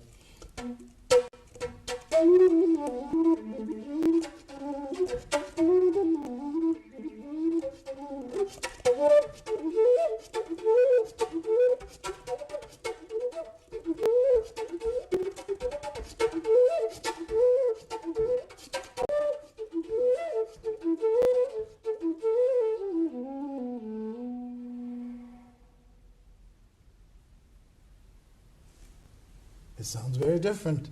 It sounds very more towards, you know, Scottish, Irish, right. You know, Right. that sound. Because the way they they play and how they incorporate the accent, the textures, is very different. Again, I'm coming back to the same, what kind of spectrum you are listening into. What you are, you know, when the kid was, when they are conceived, the first organ that developed was hearing. You know? Yeah. So it's so interesting that the kids are listening, all the things. The blueprint of that kid is deciding then what mom is listening. Isn't that amazing? And other thing, when you take a last breath, when you're dying, the last sense that's going to lose is also hearing. So you'll think the person is dead, but actually you'll be listening still, because that's the sense, last sense you will have. So listening is such a big power. Right, you're taking me to various zones. I thought I'd be talking about music and diplomacy, but here I am transported to, you know, some metaphysical. But this is wonderful to know. I can really gauge the intensity of a creator's mind and the creator's soul, right? Such a wonderful and warming conversation this has become. And this is also making me wonder, when you perform abroad, Manoj, do you think primarily of the music, or are you always aware about your presence, Nepal, or audience? What is that awareness level when you really perform? Well, to have this wonderful instrument, which is Nepali instrument, that's already, people are already, like the way I play, because of, again, why Manoj then? Why people want Manoj's sound? Because I'm so blessed, I'm grateful to Pashupatinath and Bodhanath. I had a advantage of somehow I could play that I can make my own accent that's soothing to the Western ear. Yesterday I got a call from Hollywood. They needed a track. Why they call me, There's so many flute players out there because they heard me and they like my accent. And there is so I'm grateful to that because I was flexible. I didn't say this is my way and I'm going to stay that way, And I'm glad that I was able to, practice with the people and who are very open-minded, And in music, you have to be open-minded. As a creator, from what I read from you, from this very, very short conversation I had, the ability to blend into the vastness of music or the earth itself is very, very important. It's very important. For a creator. Very, very important. Coming to Nepal, for me, it inspires me so much. Tomorrow, I would request you one thing, Shivani. The first sound you will hear in your bed in the morning, the first sound when you wake up, notice that sound, if you can. The first tweet of the bird,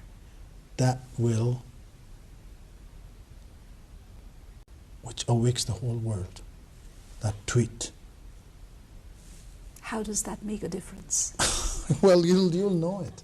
You'll have to I cannot explain, because that tweet is such a gentle tweet, but it's the most powerful tweet. What is the power of music that political narratives don't? So what kind of ripple you're going to create, how we're going to create, what are those elements going to help you? It all depends on that. And music is, again, it's music. Nobody can stop music, Music, the real music comes between the notes. It's the silence. I would love to see Nepal hosting World Music Festival. I would love to see that. Bringing some amazing musicians and bringing. I remember going to Indonesia a long time ago, and the government has initiated this festival, and they want all the instruments that are made out of bamboo. And they chose me to be part of it. And everybody bringing the bamboo instruments, from drums to it was. So I want to request to our government and people who influence to bring world stage, give them a platform so they could celebrate. They can learn from here as well as collaborate with the musicians here. And not just music, dance, and cuisines, and we have so much to offer. Do you not think Nepal lags hugely on the confidence side when it comes to music, that we largely wait for external validation? That's our part of our culture, I would say. The one that say, the expectation.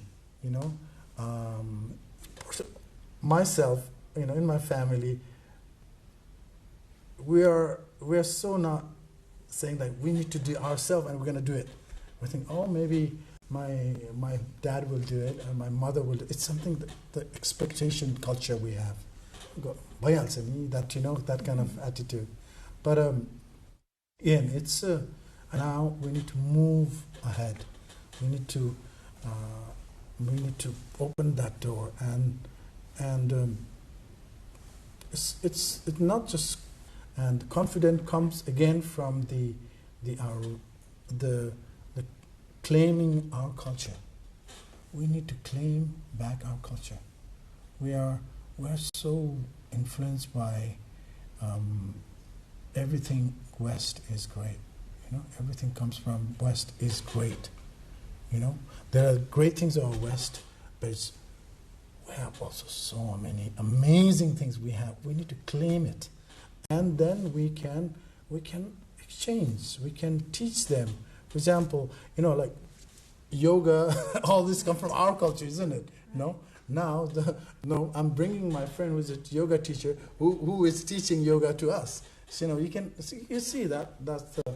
So we need to. How can you do it? Like looking at your journey, what possibilities do you see if Nepal chooses to engage more internationally? How can we do it? I just saw this documentary about our queen, Lakpa Sherpa. My God, it touched my heart so much. A single woman coming from a mountain, fighting all the way to, this patriarchal society with her, with her Western husband to, she never gave up. Found her stage in the world. She plowed through. Nobody could stop her. No, this is the country where Buddha chose to be born. He could have gone born anywhere, but he chose here. This is the place. We have so much to offer to the world. We have so many amazing. Nepali people are so resilient. They travel to find a better life for their family. They sacrifice everything. They go work so hard in 60 degrees Celsius heat. They climb mountains that no oxygen. They, they go fight for others' war. It's been like that for centuries. Now that needs to be stopped. Right. We need to work together. We need to come together as a brothers and sisters and put away all the differences, and make one song together. We can all sing. That's what I think. Right, wonderfully said. Manoj, let's talk about the Grammy moment. What was it like? Oh my God. Well, it was 2020. I've been very blessed to also to collaborate with some Westerner musicians, and one of them was Deva Pramal and Miten. They were, Miten and Deva, they were very inspired by Eastern philosophy. Also, actually, they were very inspired by Osho's world, and through that they got to learn a lot about the mantras and the beauty of what our music can bring to the people, the serenity, the healing power of music.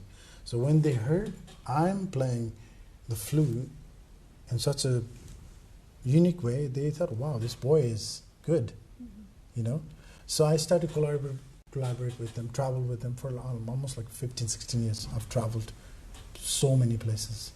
And through them, their platform, I've really I've reached out to many people in the different countries. And one of the album that we did together it was actually Ravi Shankar's daughter, Anushka Shankar, is also guest artist in the album. And it was very lucky that we are.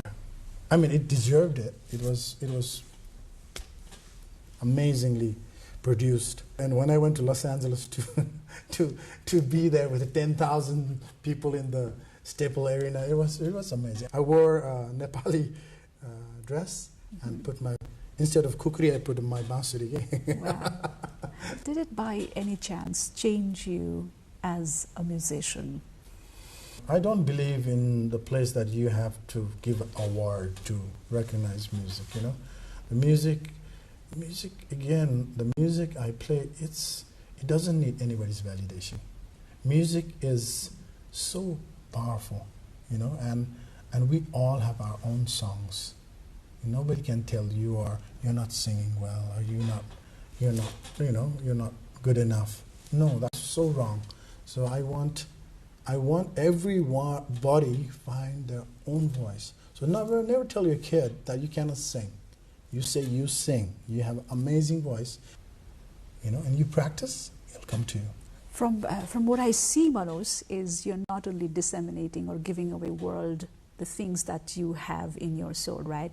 You're also gathering a lot of things in pieces, maybe in substance, and those that are intangible from places that you travel and that you do intensively, right? So if you could walk us through a few, I'm sure our audience are going to love it. Yeah, well, let me see, what can I do? I call this one kachua. Huh? Okay. Look like a kachua, no? That's a Nepali name for it. Nepali name, kachua. Okay. But this one particularly comes from Russia. It's a part of, it's somewhere in mid-Russia.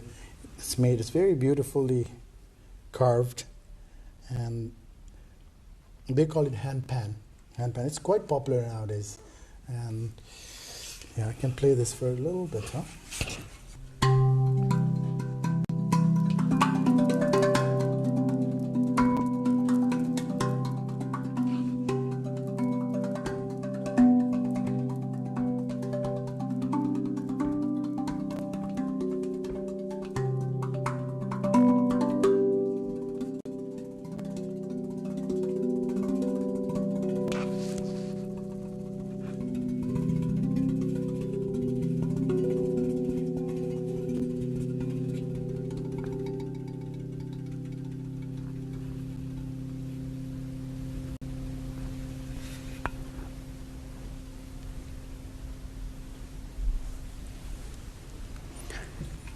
Who would imagine something that looks so simple as this can do wonders? If you look at it, it's all the bells put together, like singing bowls. You know, it's I'm sure you have gone to some sound healing.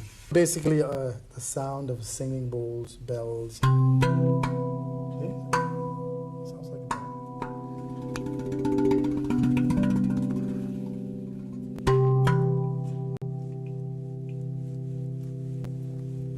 Beautiful, no? Your blood pressure will be down, your heart rate would be down, and you're in a place of just pure awareness. That's what we want. As we head forward towards wrapping up this conversation, Yeah. Manoj, anything still unfinished for you, creativity or philosophically? That's a beautiful question. You know, for me, it's now the practice is being present. You know, I don't long for, I want to, you know, win Grammy next, or I want to go that. It's again, it's just my fantasy now is more to practice to be present, to how to be present with myself, to improve, how to be more mindfulness, and how to create music that helps others. You know, like you don't need to, you know, change. I don't think you can change the country. It's not a. I think it's good to start with your own home. You know, your own room. Can you do some changes in your own room? So I'm working in my own room. Fixing your internet. That's going to be. Oh, if I can fix myself, maybe I can think of, you know. It's 40 plus year now. I realize the world is not going to be perfect. The fantasy we think, I don't think that's going to, there's always going to be something. You know, always. Just like the road I live in Bodo, there always somebody's digging for the last 30 years.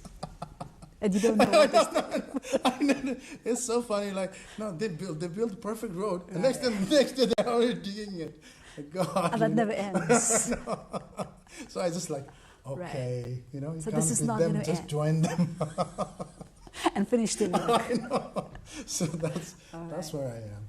That was a beautiful anecdote that you ended with. Well, words can take us this far. We know we can go on and on, but for now, thank you so much, Boris, for coming over, sharing with us with this. I really am falling short of words, and I'm just wishing that I would have learned a few of these notes so that I could speak better to you, right? Well, you know, your voice, again, remember, it's not the instrument you're playing. It's every moment, every breath. Every breath is so amazing. Think about your breath, how powerful it is. You know, I would like to bring again the spirituality in our breath. Brahma, Vishnu, Maheshwar. When you inhale, that's a Brahma, the creator. When you inhale the breath, The oxygen, the lungs, nerves are going to take up, oxygens. That's the Vishnu, it's the sustainer. If you don't breathe, you'll die. In 5 minutes, you're dead. No? And when you exhale, all the carbon dioxide, the things that you don't need, it's coming out. That's Maheshwar. That's transformation. So every breath, Brahma, Vishnu, Maheshwar, Brahma, Vishnu. I tell you, Shivani, it'll change your day completely. It'll change you, it'll change your friends, it'll change your family. You just live in a total gratefulness. Right. Thank you, Manoj, so much. And I'm already thinking we'll need another session of interview to talk spirituality, which is again one signature of Manoj Neva.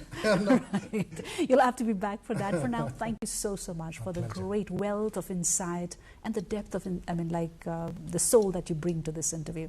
Thank you, Shivani. Thank you so much. Pleasure to have you here. Hope to see you again. Hopefully, for sure. It's a promise. Power does not always announce itself. Sometimes it arrives quietly through breath, as Manoj Neva so explicitly explains. Of course, bamboo, the magic bamboo that he brought us here, and memory. Manoj Neva reminds us that long before nations speak, they sound. Thank you for joining us on Geopod. See you next week.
Welcome to the Hinterlands. This weekly show whips together stories from the hinterlands of Nepal, takes you beyond the cities and highways into the heart of Nepal's rural landscapes. It's a country alive with stories, laughter, ideas and everyday magic.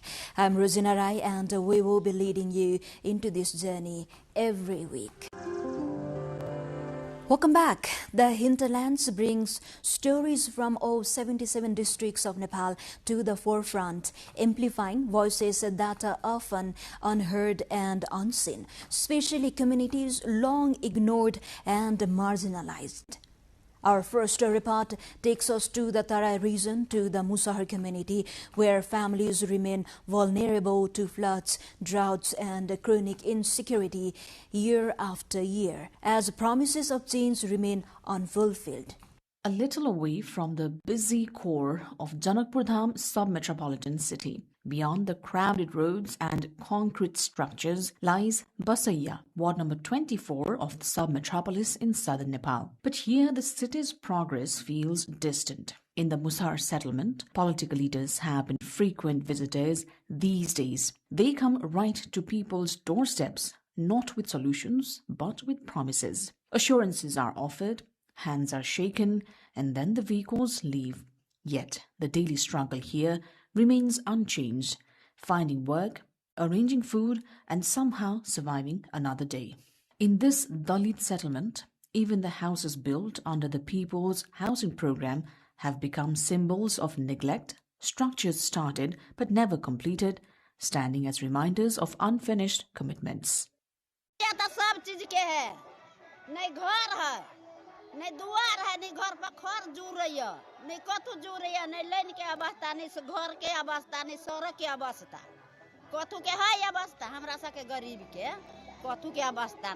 Every day, candidates are arriving in vehicles without asking about disease, hunger or grief. They ask for votes and then drive away. Whenever the election comes, only then do the candidates remember these problems. But the locals express their sorrow that the candidates who went away, giving assurances to solve their problems, never returned.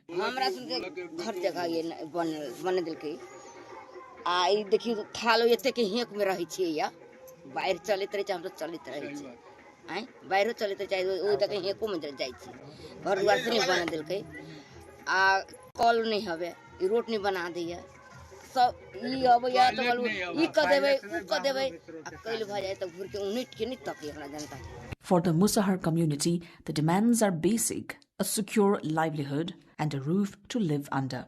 Nothing more. Yet even these fundamental needs remain unmet. The candidates, too, seem to have no concrete plans for them.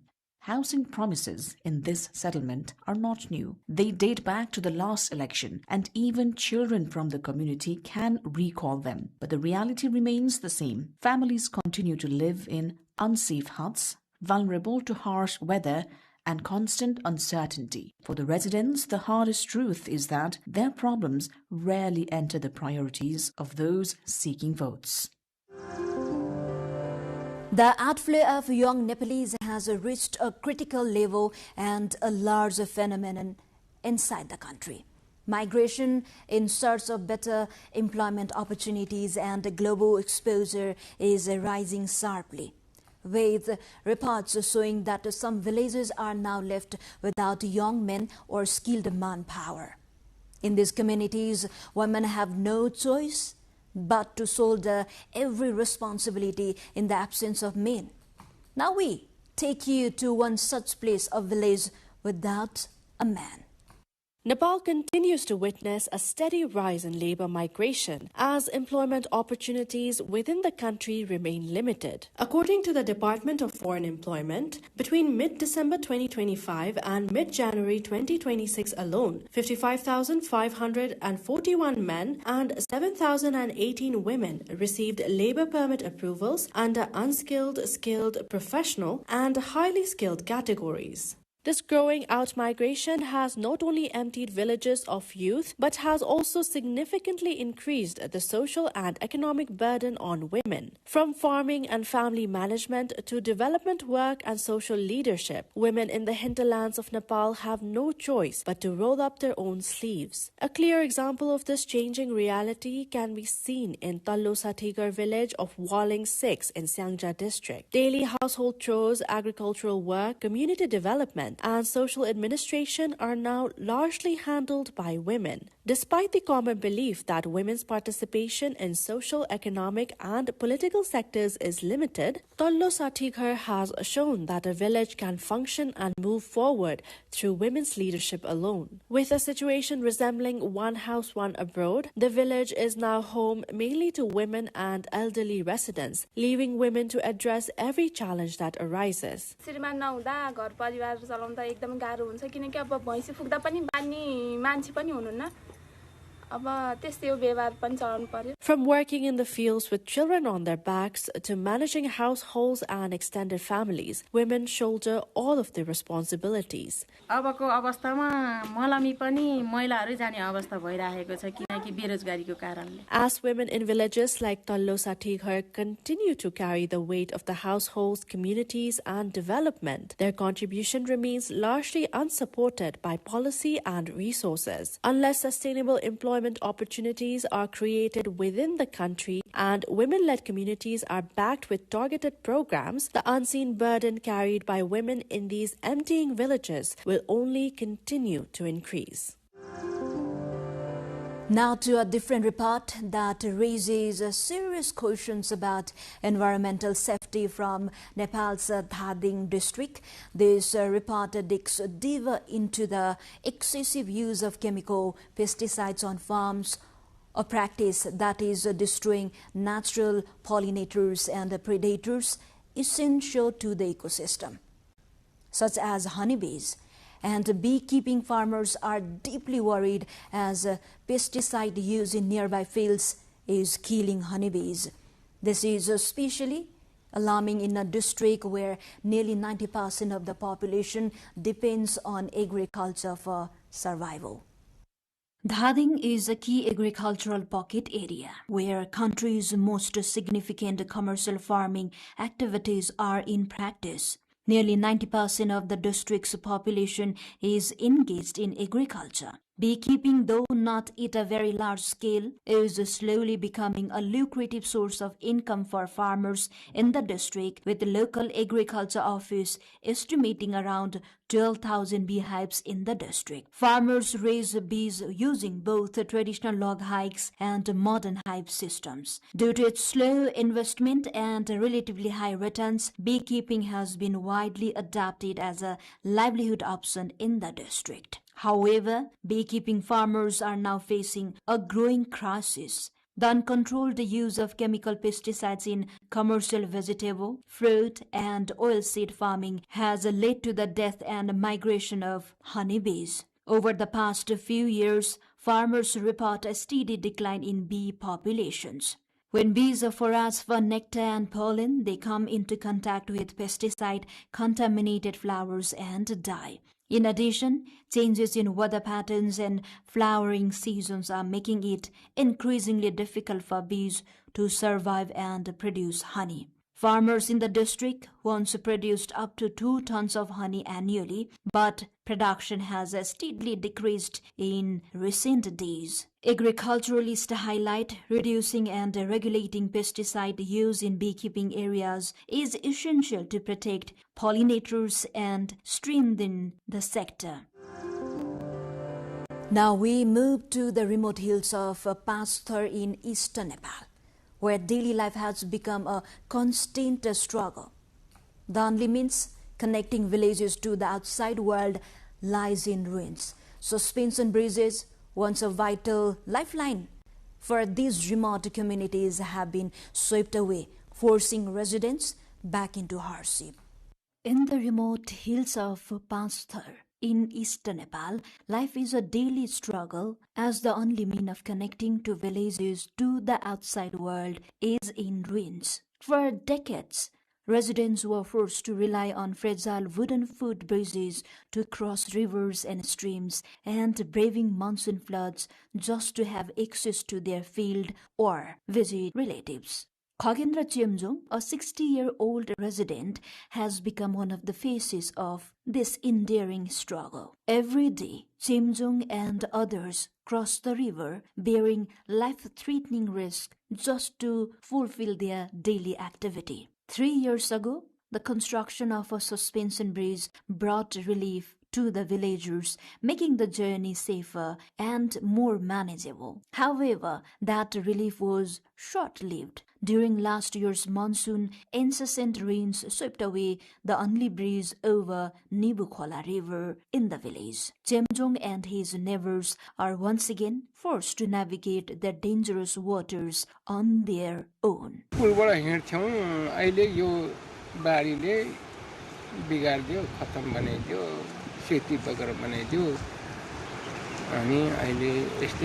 Government programs have long aimed to replace unstable wooden bridges with suspension and permanent structures, easing life in hilly districts. Addressing the issue, more than 350 suspension bridges were built in Pasthar district by the government and various stakeholders over the time. Yet, these efforts are far from being sustainable. During heavy downpours, nature shows no mercy to villagers, and the urgent need for sustainable infrastructures remain unmet in this eastern district of Nepal. The same struggles begin anew each year with the end of the winter and the onset of the rainy season. This is the final report of this episode of The Hinterlands. We take you to Bhaktapur, Nepal's ancient city, widely known as the city of festivals and jatras, to witness the vibrant Pulukisi Jatra, where the white elephant dance is a major attraction.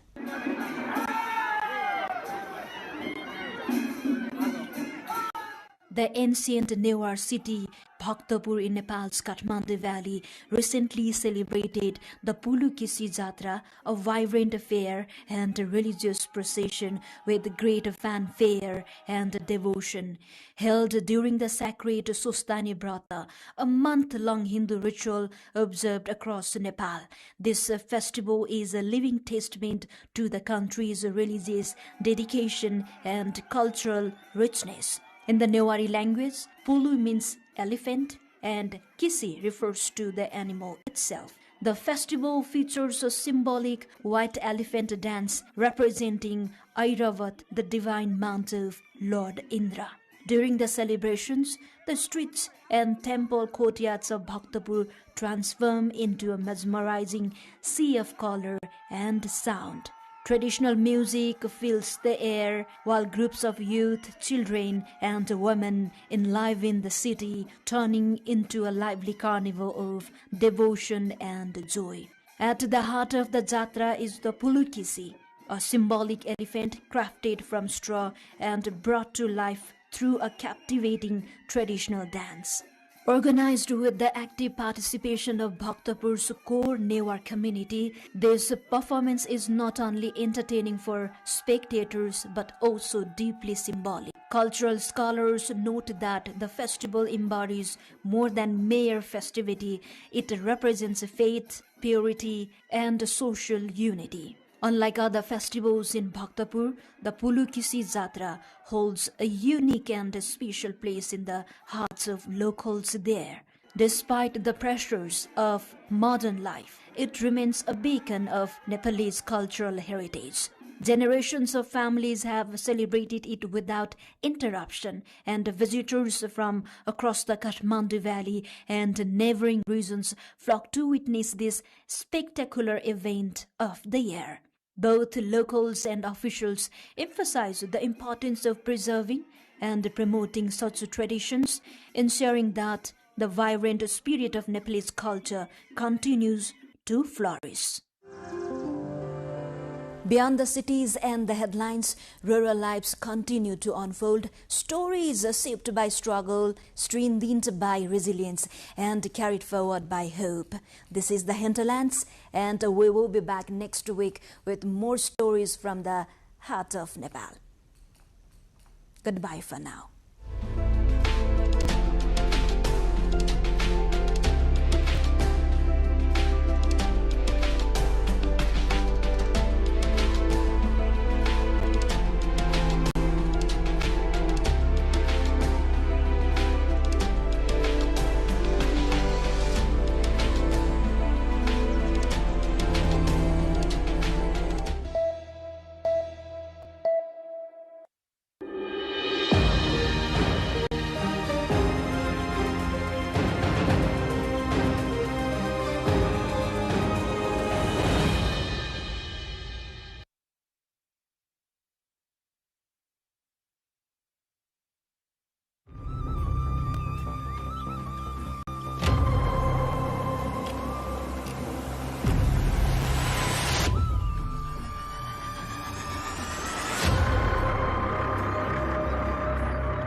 Simraungadh दरबार खुल्ला इतिहास, कला र संस्कृतिको एउटा संग्रहालय।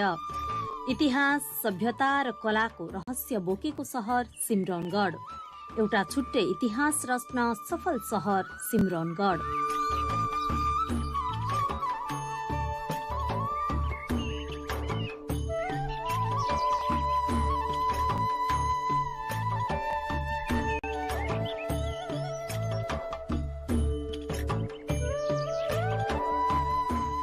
ऐतिहासिक, सांस्कृतिक र पुरातात्विक महत्व बोकेको सिमरनगढ दरबार मध्य प्रदेशको बारा जिल्लामा अवस्थित सिमरनगढ नगरपालिकामा पर्दछ।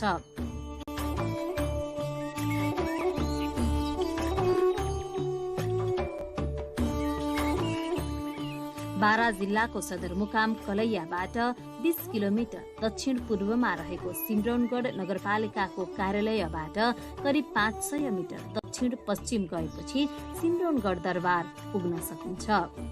सिमरनगढको सम्बन्ध सिमलको वंशसँग रहेको तथ्य नेपालमा प्राप्त सबभन्दा पुरानो वंशावली गोपालर वंशावलीले प्रस्ट्याएको छ।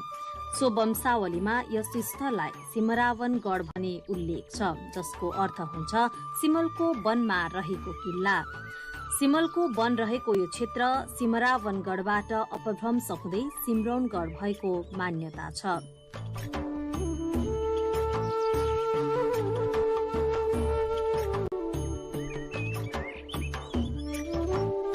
यो सिमरनगढ नाउँ भने यहाँ पहिले सिम्बलको खाली रुख यहाँ सिम्बलको थियो।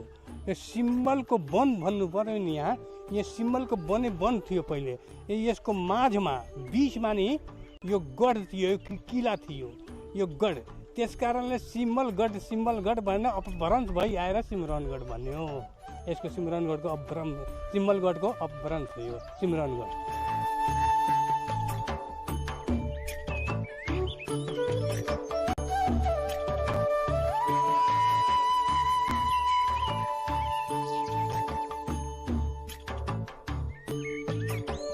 कुनै समय एक सुरक्षित र सम्पन्न राजधानी रहेको सिमरनगढ दरबारलाई बलिया अग्ला चक्रव्यूह आकारका पर्खालले घेरिएको थियो।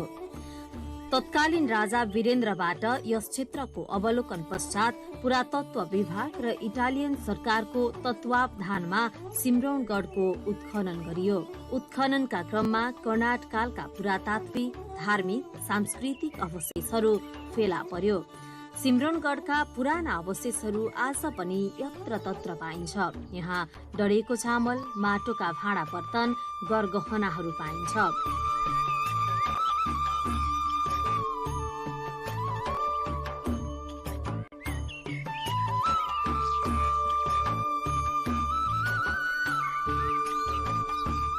यहाँको धार्मिक इतिहास र पुरातत्व विभागको त सबै संरचना छँदैछ।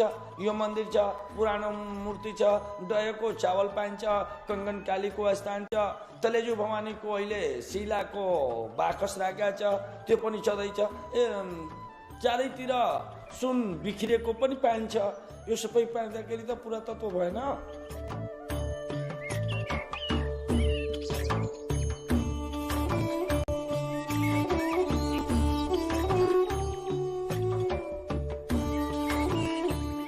यस क्षेत्रको कचरवा गाउँमा माकराकृतिको टुटी भएको धारो, हरिपुर गाविसमा रहेको ढुङ्गाको बाकस निकै रहस्यमय छ। जति खन्दै जाँदा झन भित्र भासिनु यस बाकसको विशेषता हो। अत्यन्त कलात्मक रहेको यो बाकसको बाहिरी भाग मात्रै देखिन्छ, बाँकी भाग जमिनमा गाडिएको छ। स्थानीयले यसलाई बाकस, तिजोरी, सन्दुक भने पनि वास्तवमा यो के हो अहिलेसम्म पत्ता लाग्न सकेको छैन।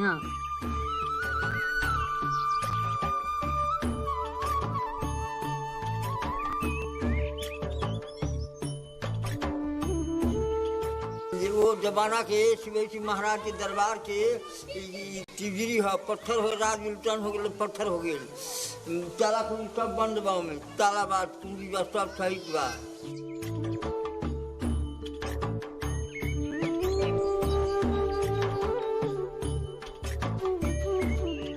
बाकसको नजिकै खम्बा आकारको कालो ढुङ्गा छ। खम्बा सामान्य देखिए पनि 10-15 जना मिलेर पनि यसलाई टसमस समेत गर्न सक्दैनन्। ढुङ्गाको खम्बा झन रहस्यमय छ। स्थानीयका अनुसार यस खम्बालाई बाहिर निकाल्न खोज्दा यो झन जमिनमा भासिने गर्दछ। यो क्षेत्रमा बाढी आए पनि यो खम्बा डुब्दैन। यस प्रकार सिमरनगढ क्षेत्र पुरातात्विक दृष्टिकोणले समेत महत्त्वपूर्ण छ।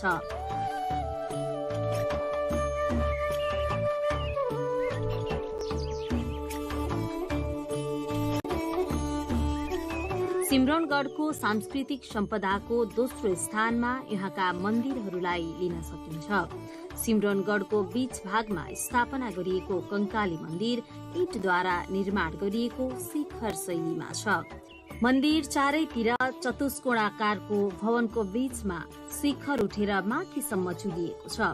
मन्दिरको चारैतिर खुल्ला गुम्बजाकारको प्रवेशद्वार निर्माण गरिएको छ। मन्दिरमा रहेका कंकालीको मूर्ति कालो प्रस्तरमा खुदिएको छ। मूर्तिको गोलाकार अनुहार, ठूला आँखा, पुष्ट छातीले त्यस बेलाको विशेषतालाई दर्शाउँछ। देवीको गालामा हार, कानमा गोलाकार कुण्डल, कम्मरमा हार जडेको च्याप्टो पेटी छ। शान्त सौम्य मुद्रामा रहेको यो मूर्तिले कलामा छुट्टै स्थान ओगटेको छ। यो सिमरनगढ भनेको कंकाली स्थान जो कि दुनियाँको सबभन्दा शक्तिपीठ राम्रो जहाँ बलि नै चढ्दैन। यो फेरि कंकालीमा सबै शक्तिपीठमा बलि चढ्छ तर कंकालीमा स्थानमा बलि चढ्दैन। त्यस्तो विशाल मन्दिर अनि यस्तो विशाल मन्दिर राम जानकीको मन्दिर यहाँ दुईटा छ। अनि यसको अलावा पनि यहाँ नानदेवले यानि कि 1097 ईस्वीमा सिमरनगढलाई राजधानी बनाएको यो नानदेव हो। नानदेवको 7औं पुस्ता जगह त्यसमा हरसिंहदेव, गङदेव, रामदेव सबै 7औं पुस्ता हो। अन्तिम पुस्ता चाहिँ हरसिंहदेव हो। हरसिंहदेवको पालामा ग्यासुद्दिन तुगलकले यहाँ आक्रमण गरेर सबै ध्वस्त पारिदिएको थियो। यस्तो यस्तो पूर्वाधारहरू छ। तैपनि हाम्रो सिमरनगढमा कसैको नजर छैन। यहाँ त म भन्छु कि यसलाई विश्व सम्पदा सूचीमा राख्यो भने सबभन्दा राम्रो हुन्छ। यहाँको नेताहरूले यसै माध्यममा भन्छु कि सिमरनगढलाई विश्व सम्पदा सूचीमा राख्नु जरुरी छ।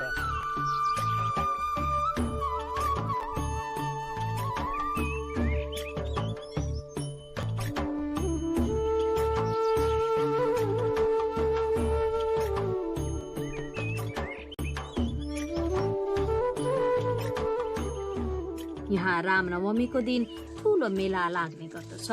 सामान्य रूपमा भक्तजनहरू आउने क्रम दिनहुँ नै रहन्छ।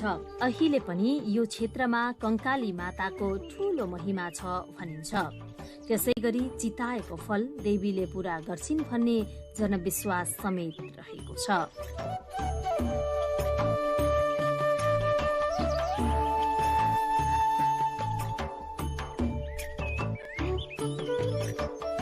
पहिलादेखि अहिले यो सालमा धेरै पर्यटक, म 2-4 यो कामको सिलसिलामा बसेको थियो। शनिबारको दिनौ 1000 देखि 1500 मान्छे बाहिरबाट आउँछ।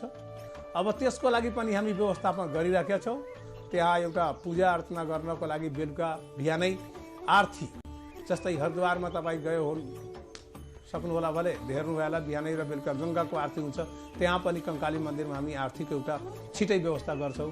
अहिले त्यो 2टा बोट पनि राखेका छौँ। मान्छेहरू पर्यटक आउँछ भने त्यसलाई घुम्नको लागि, त्यो पानीमा विहार गर्नको लागि, राम्रो वातावरणको लागि आउँदो दिनमा एउटा स्टिमर किनेर त्यहाँ राख्ने हामी पनि प्लानिङ गरेका छौँ।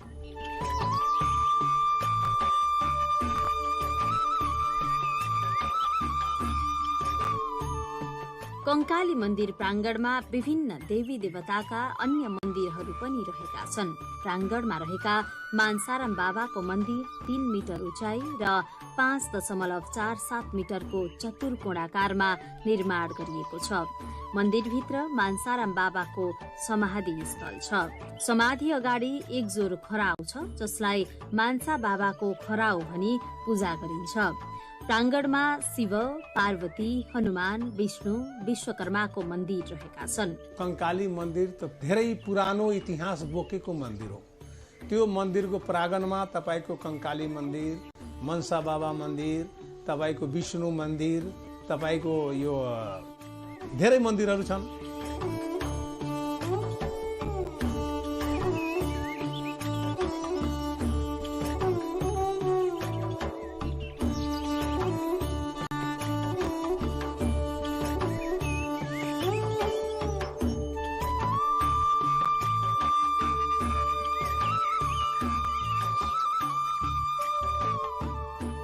कंकाली मन्दिरदेखि करिब 1.5 माइलको पश्चिम दूरीमा रहेको छ रानीवास, जहाँ राम जानकीको मन्दिर छ। जङ्गबहादुर राणाका छोरा जीतजङले विक्रम सम्मत 1935मा आमा हिरण्य कुमारी सती जाने बेलामा व्यक्त गरेको इच्छा बमोजिम यो मन्दिरको निर्माण भएको थियो, जुन यहाँको घण्टामा समेत उल्लेख छ। मूल मन्दिर भने 3 तहको पेटीमाथि बनेको छ। मन्दिरभित्र राम, सीता र लक्ष्मणका धातुका प्रतिमाहरू प्रतिष्ठापित छन्। अगाडि जङ्गबहादुर, हिरण्य कुमारी लगायत परिवारका सदस्यहरूको प्रतिमा रहेका छन्।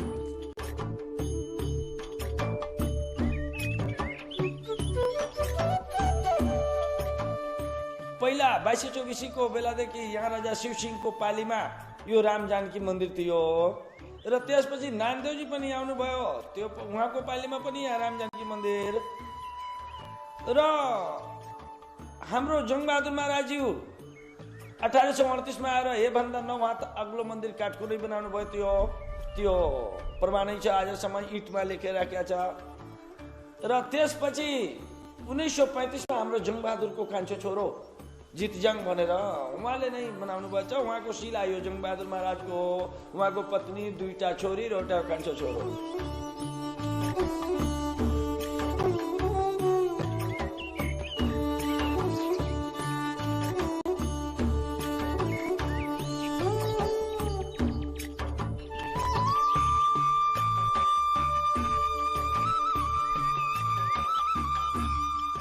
जङ्गबहादुर राणा जङ्गबहादुर पहिले यहाँ शिकार खेल्न आउनुहुन्थ्यो।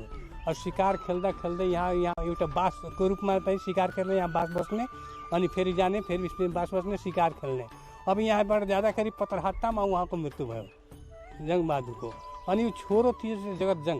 अब त्यसको बुवाको नाउँमा पनि यो मन्दिर निर्माण गरिदियो। यो मन्दिर विशाल मन्दिर त्यो उनको छोरोले बनायो।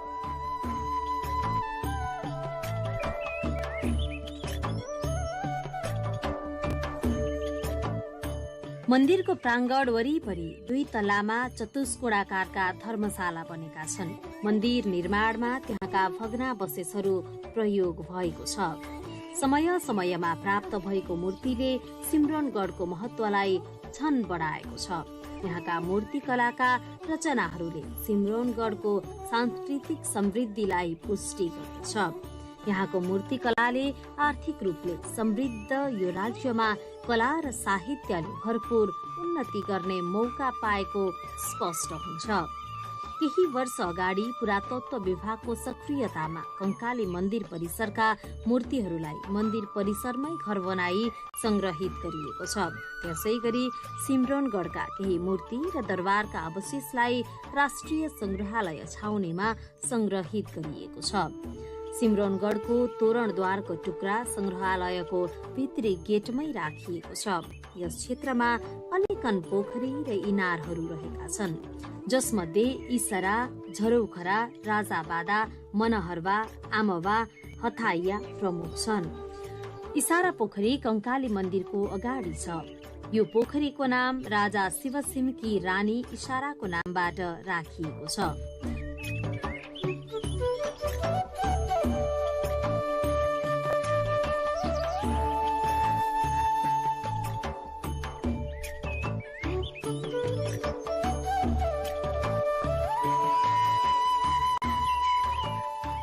रानीवास मन्दिरको 1 किलोमिटर दूरीमा दक्षिणतर्फ खजहरी गाउँ छ। कर्नाट वंशी राजाहरूले खजाना राख्ने ठाउँ भएकाले यस ठाउँको नाम खजहनी भएको जनविश्वास छ। सो ठाउँमा अहिले पनि खेत, कुलो, माछा पोखरी खन्ने क्रममा पुरातात्विक वस्तु तथा मूर्ति भेट्न सकिन्छ।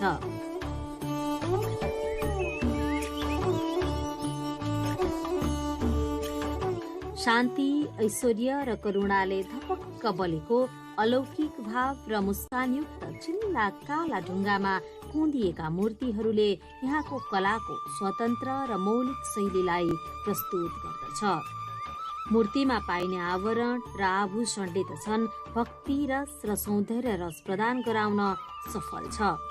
मूर्तिहरूमा भाव अभिव्यक्तिको जुन मार्मिकता प्रदर्शित छ, त्यसको जति प्रशंसा गरे पनि पूर्ण हुँदैन।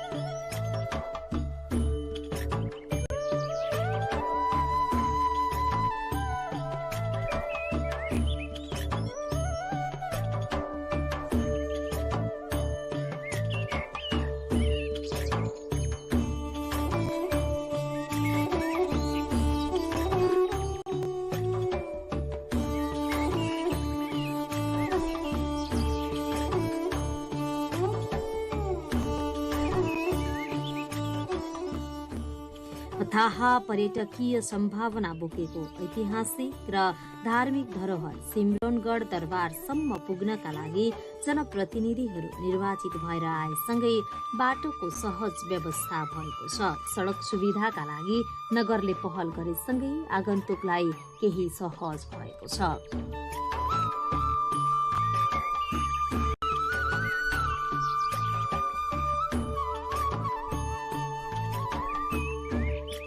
मन्दिरको फुटपाथ निर्माण गरिराखेका छौँ। मन्दिरको फुटपाथ निर्माणमा तपाईको ब्लक लगाएर त्यो सौन्दर्यीकरण मन्दिरको भविष्य बाहिरबाट जुन पर्यटक आउँछ त्यो राम्रो कसरी हेर्न सकिन्छ, त्यसको आउने जाने केही कठिनाइ हुँदैन। त्यहाँ बस्नको लागि आउने जाने हेर्नको लागि त्यो कंकाली मन्दिरमा गरिराखेका छ।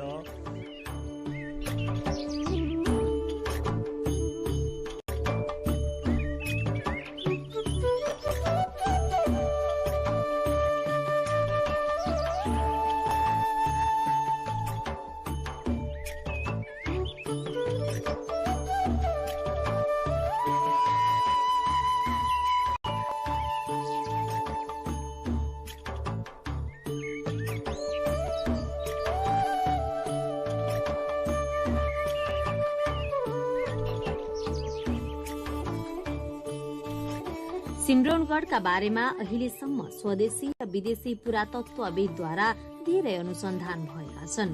ती अनुसन्धानहरूले सिम्रौनगढ कुनै बेला दक्षिण एसियाका समुन्नत राज्यहरू मध्येको एक राज्य तिरहुतको राजधानी रहेको प्रमाणित भइसकेको छ। तर उत्खनन हुन बाँकी नै रहेकाले तत्कालीन राजधानी सिम्रौनगढका राजाहरूले राखेका आधिकारिक अभिलेख फेला पर्न सकेका छैनन्। तर उनीहरूका पालामा बनेका पोखरी, मूर्ति, कंकालिनी मन्दिर, रानीवास दरबार लगायतका सामग्रीहरू अहिले पनि साक्षीको रूपमा रहेका छन्। यहाँ टाढा टाढाबाट बास बस्न आउने पर्यटकहरूका लागि भने राम्रो होटल अथवा आवास गृहको अभाव छ। सुविधा सम्पन्न होटल, होमस्टे निर्माणका लागि सिम्रौनगढ उद्योग वाणिज्य संघले आवश्यक पहल गरिरहेको छ। त्यो बस्नको लागि त अहिले तत्काल 2वटा होटल छ। अरू पनि बनाउनको लागि सोचिरहेछ यहाँको व्यापारीहरूले, बनाउँछ भविष्यमा पनि। अनि यहाँ एउटा के छ हजुर कि हाम्रो सिम्रौनगढमा भारतबाट मेन आउने चाहिँ भारतबाट नै हो बढी पर्यटक। त्यसको लागि पहिला यहाँ छोटी भन्सार थिएन। भर्खर हामी यो 1 महिना जति पहिला सञ्चालन गराएछौँ। तर सरकारसँग पनि पहल गरेका छौँ कि कम्तीमा यहाँ मूल भन्सार होस्। मूल भन्सार भइदिएको भए गाडीको आवत जावत अनि चाहिँ इन्ट्री गरेर होस् या भन्सार गरेर होस्, त्यो हिसाबले पनि यहाँ आउँछ। सरकारले पनि राजस्व उठ्छ त्यसबाट। अनि देशको आम्दानी पुँजी हुन्छ, हाम्रो सिम्रौनगढको पनि विकास हुन्छ अनि पर्यटकहरू पनि बढी यहाँ आवत जावत गर्छ।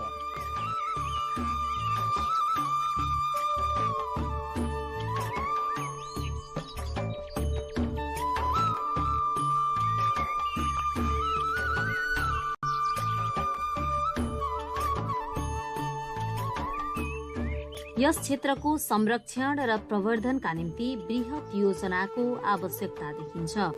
कला संस्कृतिको अंकुत भण्डारको रूपमा रहेको यस क्षेत्रको उत्खनन र न्यायोचित मूल्याङ्कन नगरिएसम्म नेपालको कलाकृतिको इतिहासको खोजी अधुरो नै रहने प्रश्न छ, जसका लागि गुठी संस्थान, पुरातत्व विभाग जस्ता निकायहरूको भूमिका महत्वपूर्ण रहन सक्छ।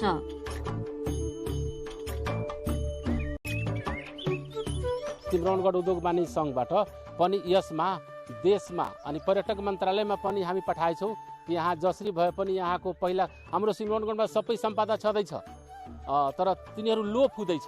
त्यसको लागि हामी पर्यटक मन्त्रालयमा, अर्थ मन्त्रालयमा पटक पटक बारम्बार चाहिँ हामी आफ्नो लिखित रूपमा पत्रहरू पठाएछौँ कि सरकारबाट पहल होस्, यसलाई जसरी जे जस्तो छ त्यसले व्यवस्थित गरोस् अनि राम्रो हेर्न भइदिएको भए पर्यटकहरू त्यहाँ आफै आउँछ नि। त्यसको लागि हामी उद्योग वाणिज्य संघबाट धेरै पहल पनि गरेका छौँ। पहल फेरि गर्नको लागि अनि एउटा टिम बनाएर हामी सोचिरहेछौँ कि यसको लागि एकचोटि माथि केन्द्रमा काठमाडौँ गएर एकचोटि पर्यटन मन्त्रालयमा गएर बसेर यसको कुरा राखेर अर्थमन्त्री कहाँ पनि जाओस्, प्रधानमन्त्री कहाँ पनि जाओस्, उहाँहरूको ध्यान हो यो सिम्रौनगढको पर्यटक स्थल कसरी राम्रोसँग यो यसको विकास होस् भनेर हामी पहल पनि गर्दैछौँ। हजुर मंदिर के हमनी के निर्वास सिमरावनगढ़ कंकाली अस्थाना उस सब जगह के हमनी के अच्छा विकास, अच्छा सुंदर देखे के चाहतनी। काहे तो मंदिर मैठबा इतना दिन से अभी नहीं सही बनी। आ कंकाली आस्थाना के हमनी के नेपाल के शान है। हमनी के नेपाल के शान के हमनी के अच्छा से आवरी स्वर्ग बनाई आ ये से आवरी सुंदर विकास करी।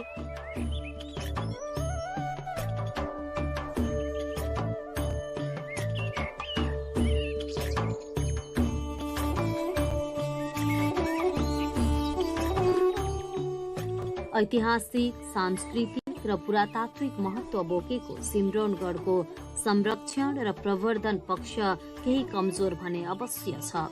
तर समग्र मिथिलाको कला संस्कृतिको परिचय दिन सफल यहाँका पुरातात्विक सम्पदाहरू संरक्षणका लागि मध्य प्रदेश सरकारले रकम नै विनियोजन गरेर काम सुरु गरेको छ।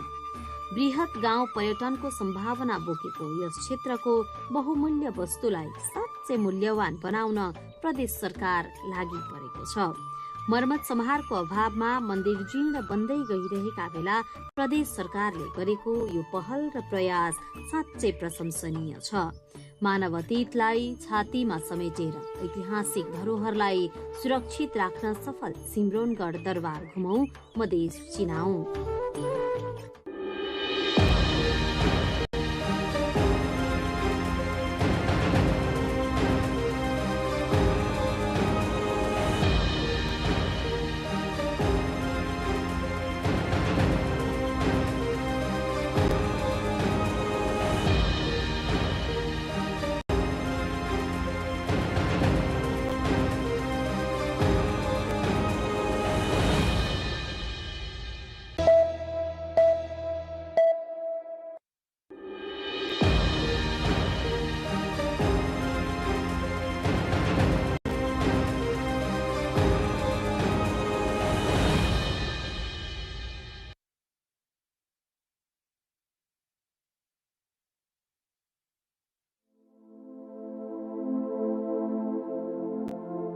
Nepal, a land of unparalleled natural beauty and rich heritage. Tucked in the heart of Himalayas, this small yet mighty country is a living tapestry of religious, cultural, and historical significance. The capital city of Kathmandu sits like a jewel at the crossroads of time, surrounded by towering peaks and the lush landscapes of Kathmandu Valley. The vibrant city is home to a unique blend of cultural families, each deeply rooted in the traditions that have shaped Nepal for centuries. Kathmandu is a city where history, religion, and art are not just preserved but actively celebrated. This city is also the proud home to 7 of the world's most significant cultural heritage sites, all of which are recognized by UNESCO. For centuries, the people of Nepal have dreamed of sharing their nation's unique story with the world. And Nepal and its people have captured the world's attention and admiration. It is a place that draws people from every corner of the globe, inspiring awe with its ancient temples, stunning architecture, and deeply rooted spiritual legacy. In 1989, UNESCO declared 3 historical zones in Kathmandu as World Heritage Sites, including 2 Buddhist stupas and 2 Hindu temples.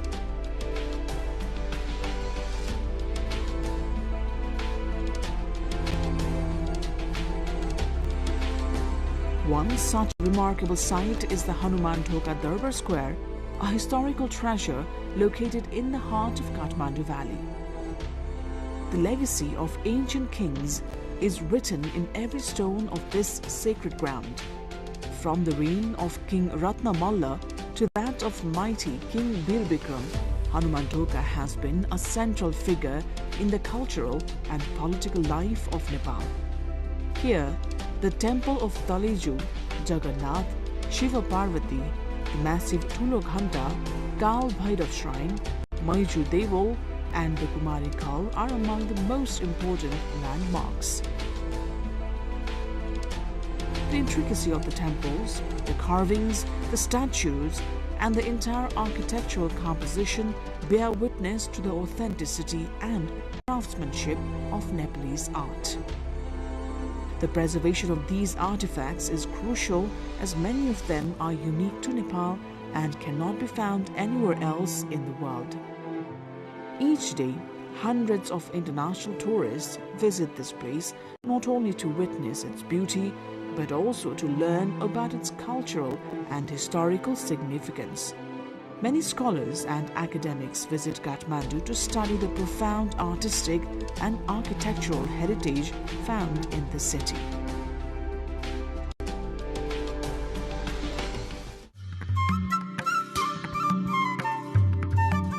Another historical gem is the Patan Darbar Square, an ancient palace complex that dates back to Malla dynasty.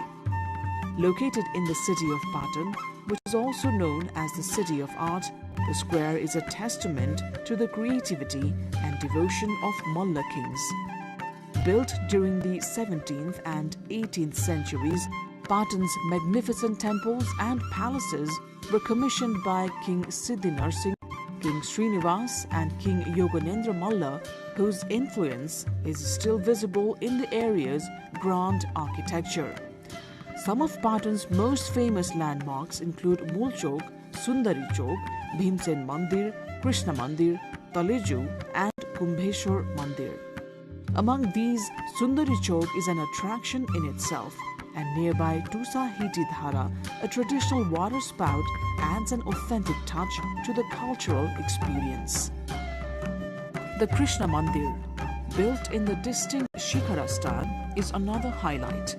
This temple is particularly famous for its stone carvings depicting scenes from the Ramayana and Mahabharata, an absolute visual feast for visitors. For centuries, Patan has stood as a symbol of artistic excellence. The Rato Machinanath Jatra, a festival celebrated not only as the pride of Lalitpur, but also recognized globally for its cultural significance, has just concluded. This year, beginning on May 18, we launched a 40-day campaign showcasing the grandeur of the procession. The participation throughout the festival was truly encouraging. Last year, we welcomed around 200,000 visitors. This year, by mid-June alone, the footfall has already surpassed 225,000. This achievement fills us with immense pride, while also reminding us that there is still much more to accomplish. We currently offer a guided tour from Patan Dhoka to museum, completely free of cost, with the aim of establishing our heritage as a living part of our collective identity. Patan Museum has long been committed to safeguarding both the tangible and intangible cultural heritage of this region. It serves not only as a local exhibition space, but as a vital destination dedicated to preserving and celebrating the culture of this historic city. Our tangible inheritances, many of them dating back to the Lichavi era, stand as remarkable non-living heritage, while our festivals, rituals and processions embody the vibrancy of our living traditions. Both forms of heritage are invaluable to us. It is our responsibility to protect them, nurture them, and ensure they pass down to the future generations with the same reverence with which we receive them.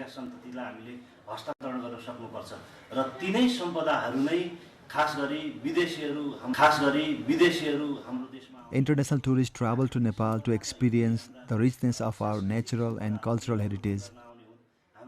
Our historical buildings, artifacts, sacred idols form an integral part of that experience. Many visitors take the time to explore, observe, and fully immerse themselves in the stories these treasures hold. Established by the King Bardev, the city was originally known as Lalitpuri Adima. It was not just the royal home, but the administrative heart of the region. The intricate woodwork, the timeless architecture, and the thriving cultural scene make Patan a perfect example of Nepal's historical richness.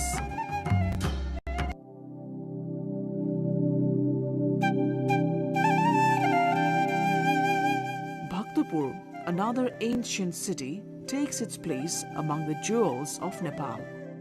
Known for its stunning art, culture and architecture, Bhaktapur is a city that has preserved its medieval charm. According to Gopal Raj's genealogy, the city was established by King Anandadev. The Bhaktapur Darbar Square is one of the most captivating sites, with attractions like Singhadwar, Swarnadwar, Chardham and Nyatapol Mandir. Among these, the Pachpanna Jhale Darbar, or the palace with 55 windows, stands out as an iconic symbol of Bhaktapur's rich history. This palace, originally built during King Yakshamalla's reign and later reconstructed by King Bhupatendra in the 17th century, is one of the finest examples of the Malla period's architectural prowess. The art gallery within the palace is also a significant attraction for tourists and art lovers. The cultural heritage of Bhaktapur is alive and well.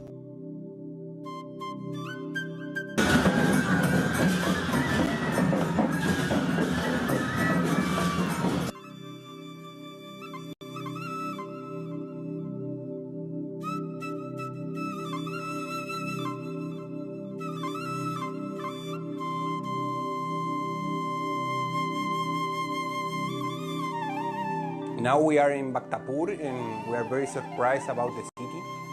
It's like incredible. Imagine that from how long this city has been with human beings and culture around.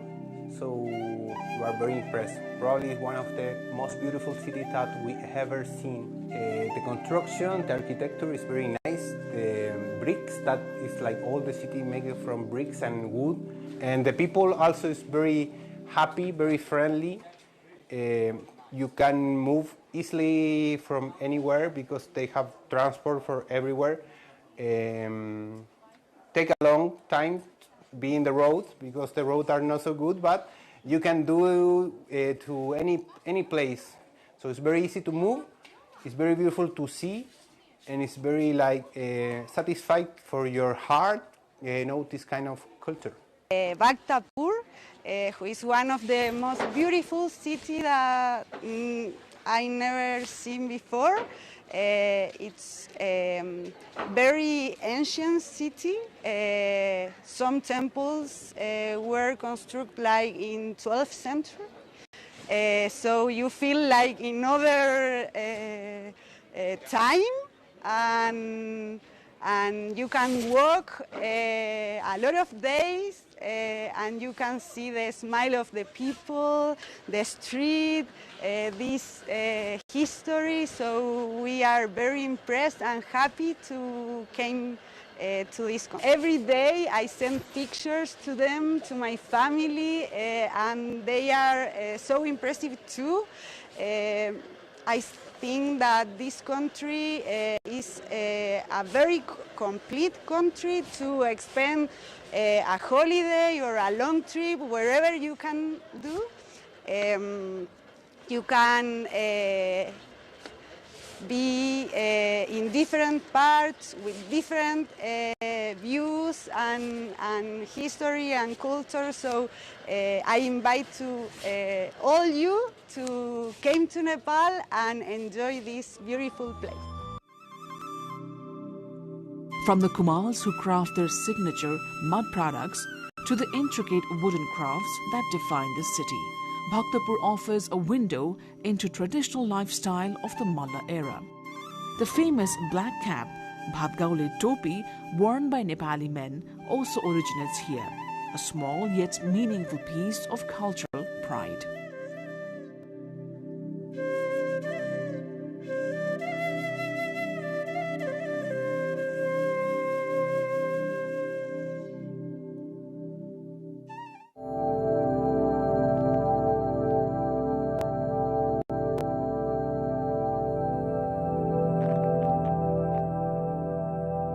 On the spiritual front, Pashupatinath Temple is one of the most revered religious sites in Nepal and across the Hindu world.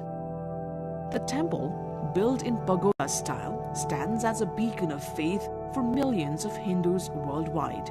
It is believed that a pilgrimage to Pashupatinath is equivalent to visiting 4 sacred dhams of India.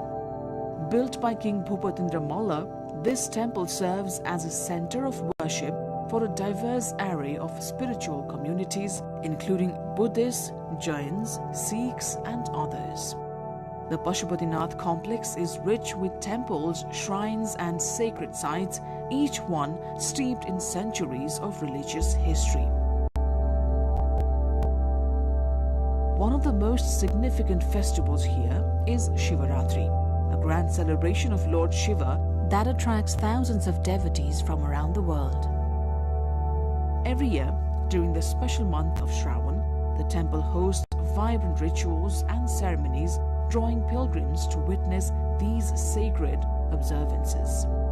The surrounding Slaes-Mantak forest adds to the serene atmosphere of Pashupatinath. The temple's unique wooden structures, gilded pinnacles, and the bronze statue of Nandi at the entrance all contribute to the spiritual ambience. The daily evening lighting ceremony at the Pashupatinath is a tranquil and profound experience for both locals and international visitors alike.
Swambhunath, also known as the Monkey Temple, is another spiritual landmark in Kathmandu.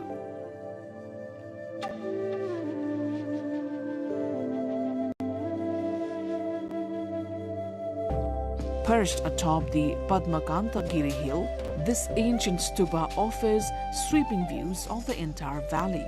The temple is especially important for Buddhists who revere it as a place of profound spiritual significance.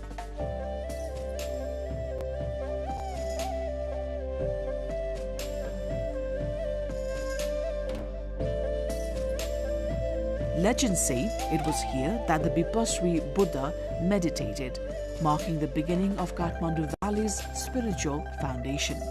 Swambhunath's 2 all-seeing eyes, which watch over the valley, are a powerful symbol of justice and wisdom. Visitors who climb the 365 steps to reach the stupa are greeted not only by the temple's beauty, but by the entire history of Nepal, etched in every stone and statue. The region also houses a museum and a library, both offering further insight into Nepal's religious and cultural past.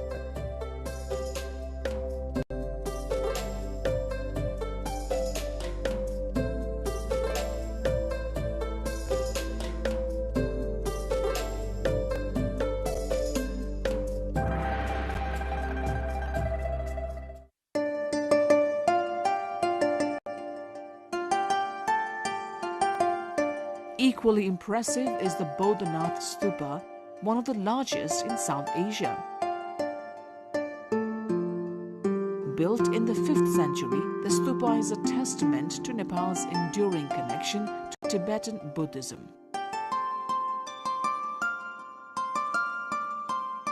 The legend surrounding Bodhanath's construction is as captivating as its physical presence.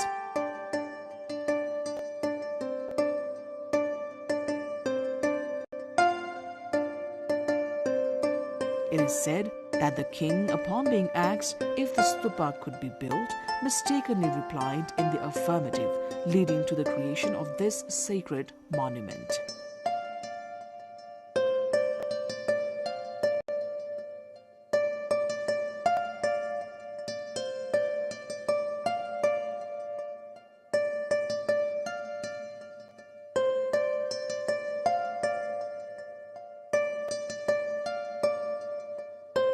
Bodhanath has become a hub for the Tibetan Buddhist community, especially during Losar festival, celebrated by Sherpa people.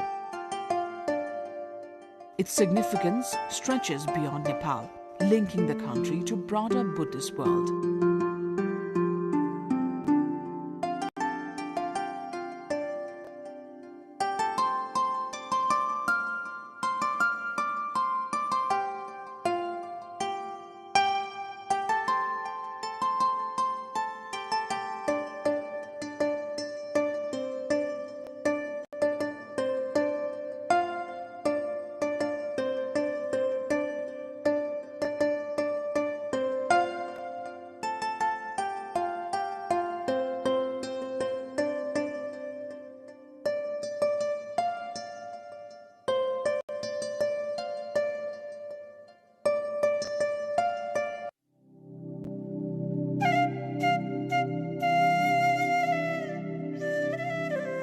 The Changunarayan temple, located on the outskirts of Bhaktapur, is another example of Nepal's ancient cultural heritage.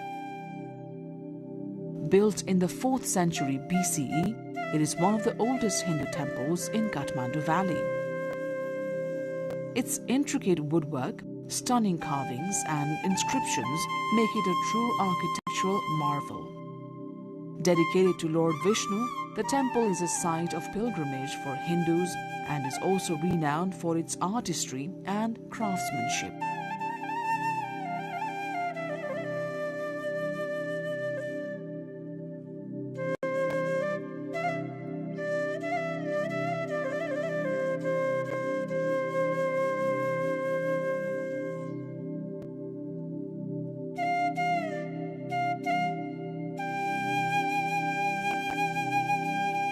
Kathmandu's heritage is not just a relic of the past, it is a living, breathing part of the city's identity. Both the local government and the people of Nepal continue to prioritize the preservation and promotion of these ancient sites, welcoming visitors from around the world to explore and appreciate the rich cultural and historical legacy of this beautiful land.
Election security strengthened as government confirmed single-phase nationwide voting. Nepal's Home Minister urges to vote without any fear.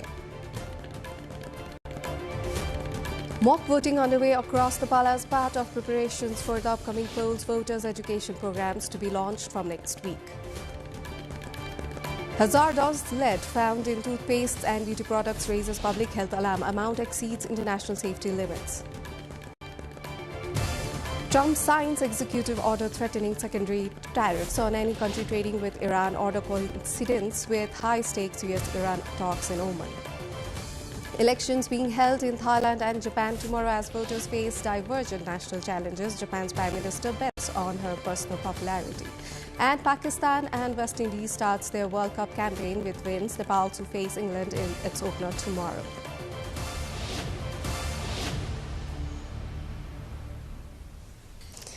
Good evening, I'm Suveksha Rajak and you're watching NTV World News Hour. Coming up to you live from Kathmandu at 2200 hours Nepal time. Now, let's begin the news in detail. Nepal's Home Minister Om Prakash Aryal has said there is no doubt that elections to the House of Representatives will be held nationwide in a single phase. Minister Aryal urged voters and political parties participating in the election not to spread the misconception that voting will be held in multiple phases due to weather conditions. The minister said that security measures have been tightened for the March 5 polls and appealed to everyone to be confident that voters will be able to exercise their voting rights in a fair, free environment.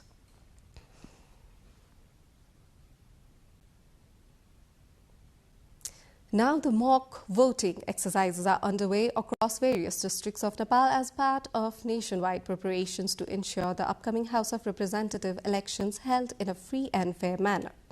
During the mock voting exercise, security personnel are trained in queue management, controlling potential disturbances and safeguarding ballot boxes, followed up by a practical mock voting session.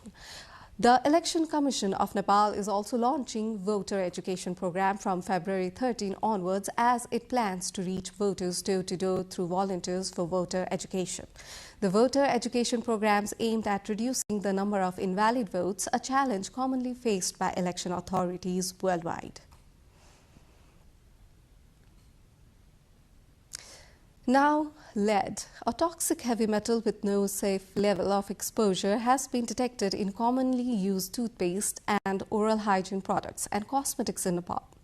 A recent study by the Nepal Center for Public Health and Environment Promotion, CEPHED, found that 31% of tested products exceeded international safety limits, including popular brands such as Pepsodent, Colgate, Close-Up and Dabur Red. Lead poisoning can cause long-term damage to the brain, kidneys, blood and reproductive system, with children being especially vulnerable. In response, the Nepal Medical Association has called on the government to strengthen regulations and ensure that products are properly tested before reaching the market. More we bring on this in our cover story later in the bulletin. Now we have U.S. President Donald Trump has signed an executive order threatening to impose additional tariffs on countries that continue to trade with Iran. The order issued on Friday does not specify the rate that could be imposed but uses 25% as an example. It says the tariff could apply to goods imported into the U.S. from any nation that directly or indirectly purchases, imports or other acquires any goods or services from Iran. It came later talks between senior U.S. and Iranian officials in Oman following several weeks of threats from both sides.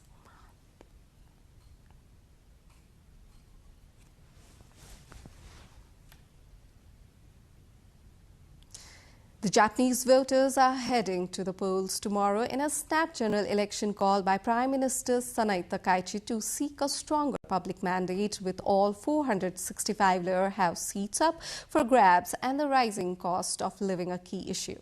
Takaichi, Japan's first female prime minister, is campaigning on tax cuts and increased spending to boost the economy and household incomes. In other Asian countries, Thailand, voters are also casting ballots tomorrow in a general election scheduled for February 8, 2026. Key issues in Thailand include economic growth, political reform, and the challenge of forming a stable government amid strong support for the pro-democracy People's Party, but no expected outright majority. The 10th edition of the ICC Men's T20 World Cup has kicked off from today. In a thrilling opening game at T20 World Cup, Pakistan defeated the Netherlands by 3 wickets, Colombo's Chehalis Sports Club crowd. In the other match, West Indies opened its T20 World Cup campaign with a 35-run win over Scotland at Eden Gardens. In the ongoing match, the United States is locking horns with India. Nepal, meanwhile, will begin its campaign against England tomorrow. The 30-day tournament will feature 55 matches across 8 venues in India and Sri Lanka. More we bring this in our issue of the day after this short break.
Welcome back. You're watching NTV World News Hour. And now we have Nepal is kicking off its 2026 T20 World Cup campaign tomorrow, aiming not just to compete but to make history by reaching the Super 8 stage for the first time. A decade after their debut in 2014, the current squad, many of whom were inspired by that inaugural appearance, are carrying the hopes of a nation eager to see Nepali cricket shine on a global stage. A report. Nepal is making its presence at the global T20 World Cup stage for the third time in the ICC Men's T20 World Cup 2026, which will be co-hosted by India and Sri Lanka from February 7 to March 8. Nepal has been pitted in Group C alongside England, West Indies, Bangladesh and Italy. Nepal made its T20 World Cup debut in 2014 in Bangladesh, winning 2 of 3 group stage matches but missing out on the knockout stage. After that, the team missed several editions because they were unable to secure qualification through the Asia and global qualifiers, facing stiff competition from stronger Asian teams and the challenges of being an emerging cricket nation with limited international experience. They returned in 2024 in the USA and West Indies, securing qualification through the Asia qualifier semi-final against the UAE, marking a decade since their first appearance. This 2026 spot was earned through the Asia and East Asia Pacific qualifier in Oman, where Nepal remained unbeaten and topped the Super 6 stage, including a decisive win over Oman, cementing their place at the top of the points table. Nepal has already announced their 15-member squad for the tournament under the captaincy of Rohit Paudel.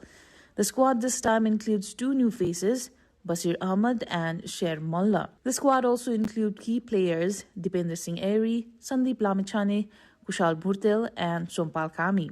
This achievement reflects the hard work of Nepal's players, coaching staff and support team, and also highlights Nepal's growing reputation and positive image in international cricket, showing the world that the country is a rising force in global sports. Fans now look forward to seeing the team compete with pride on the world stage once again.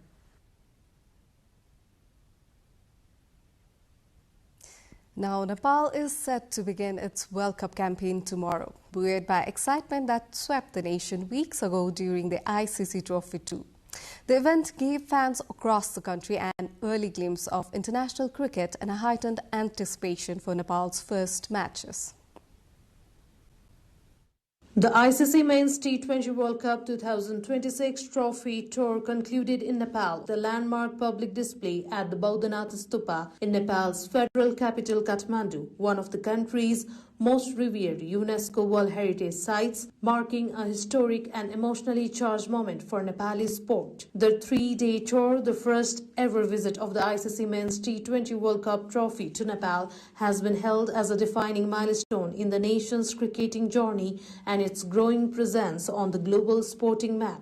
The final day showcase at Bodhanath brought together cricket fans, tourists, monks and local residents. The trophy's Nepal tour began with a high-profile unveiling at Shital Nivas, where President Ramchandra Paudel and national men's team captain Rohit Kumar Paudel jointly revealed the iconic silverware. Calling the moment a source of national pride, President Paudel said the trophy's arrival sent a strong message worldwide that Nepal is emerging as a center of global cricket. विश्वकपको trophy Nepal आगमन हुनु हाम्रो देशका लागि अत्यन्तै गौरवपूर्ण र सम्मानजनक क्षण हो। यस ऐतिहासिक अवसरले नेपाल विश्व क्रिकेटको केन्द्रतर्फ अग्रसर भइरहेको सन्देश विश्वभर फैलाएको छ। From Kathmandu, the trophy traveled to Pokhara, where it was displayed at the Pokhara Cricket Ground before being showcased against the scenic backdrop of Feva Lake. Globally, the ICC Men's T20 World Cup 2026 Trophy Tour with DP World began with a dramatic paramotor launch over Adams Bridge, also known as Ramasetu, symbolically linking co-hosts India and Sri Lanka. The trophy tour has traveled across Asia, including India, Sri Lanka, Qatar, Oman, Nepal, Bahrain and Mongolia, with fan meets campus visits and public activations aimed at inspiring the next generation of cricketers. For Nepal, the tour's conclusion at Bodhanath Stupa stands as a powerful symbol where global sport meets ancient heritage. The coveted trophy's presence and tour to Nepal is likely to boost confidence and inspire young players and reinforce its place in the international cricketing community. As the trophy tour departs Nepal, it not only leaves the memories and beautiful photographs, but it also leaves a renewed belief that Nepali cricket is rising higher on the world stage. Sabika Shrestha with camera person Samir Thapa reporting for NTV World. Indeed, Nepali fans have long been pivotal in Nepal's rise on the cricketing map. Many say the recent ICC Trophy Tour has only strengthened their excitement ahead of the World Cup. Let's hear from them in our Public Pulse segment.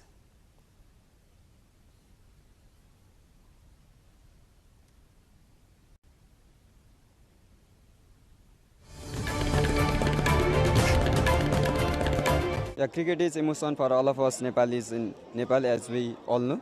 And this trophy tour gives lots of proud moment for all of us in Nepal. And I hope this is not the first time I have seen this trophy here in Nepal. I hope our team also win this trophy in coming future. And I want to give best wishes to our all Nepalese team. Best of luck. मलाई चाहिँ Nepal cricket धेरै मन पर्छ म trophy हेर्नले एकदम उत्साहित थिए यहाँ आए आउँदाखेरि दर्शन त पाएन तर एकदमै खुसी छु कि काठमाडौँमा ट्रफी आएको छ मलाई धेरै राम्रो लाग्यो तर अलिकति दुखी के भयो भने आउँदाखेरि गइसकेको थियो हेर्न पाइएन त्यति हो Best wishes from us from Nepal to our team, national team, and to Rohit Paudel sir also. And like it has came to our home, and like we are feeling so much glad that it is here, and we can see we are able to see it from our eyes for the first time, I guess. It feels very nice to bring trophy in Nepal. It promotes the culture of cricket in Nepal, and in hope in coming days Nepal will also perform very nicely in the tournament, which will ensure in the near future that Nepal will also be capable of winning this trophy. धेरै खुसी लागेको छ अब नेपालमा अब हाम्रो नेपाल पनि खेल्न लागेको छ यो वर्ल्ड कप हैन हाम्रो देशमा आउँदा एकदम खुसी लागेको छ अब हाम्रो देशले पनि जितेर ल्याउँछ कि भनेर आशा छ हामीलाई इतिहासको पहिलो चोटी नै होला सायद थियो हैन यसरी आको अब र अहिले यो मिलाएर त तेस्रो चोटी हो नेपालले वर्ल्ड कप खेलिरहेको र यो गर्दाखेरि अहिले सायद नेपाललाई धेरै ठाउँमा अब चिन्ने भयो के नेपाल पनि यस्तो रहेछ नेपालको अब क्रिकेटमा अगाडि बढिरहेछ भन्ने कुरो देखिन्छ Yes, it's a very good feeling for all of us, like the ICC T20 World Cup trophy that has come to Nepal. So hopefully this is not the last time coming to Nepal. Hopefully we win it and bring it home as our trophy. अब सबैले माया गरेर एकदमै हामीले खेललाई अगाडि बढाइरहेका छौं यो cricket जस्तो विश्वमा चिनिसकेका छन् केही खेलाडीहरु पनि अब यस्तै गरेर हाम्रो नेपाललाई पनि चिनाउनलाई एकदम राम्रो हुनु पर्यो यो खेलमा किनभने चाहिँ म चाहिँ एकदमै आभारी छु I hope that this is not the last time we are seeing it. Our team will win this World Cup and bring it home. Best of luck, Nepal!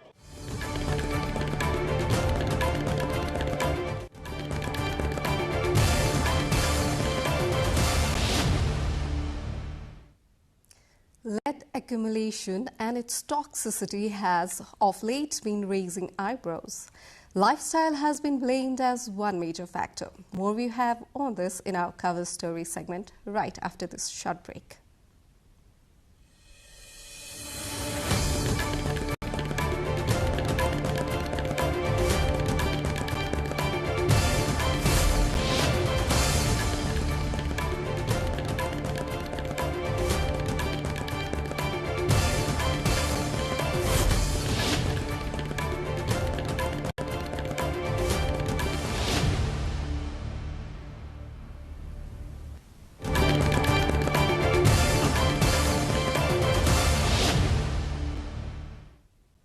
Welcome back. You're watching NTV World News Hour.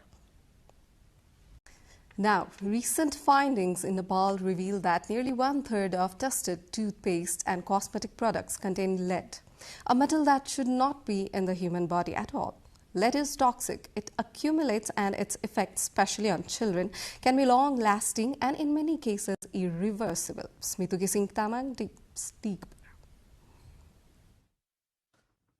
Lead is a toxin that attacks multiple body systems, including the brain, kidneys, blood, reproductive organs, and cardiovascular system. There is no known safe level of lead exposure for humans. Even very low amounts can harm health. In children, the risks are especially serious. Lead crosses into brain and interferes with development.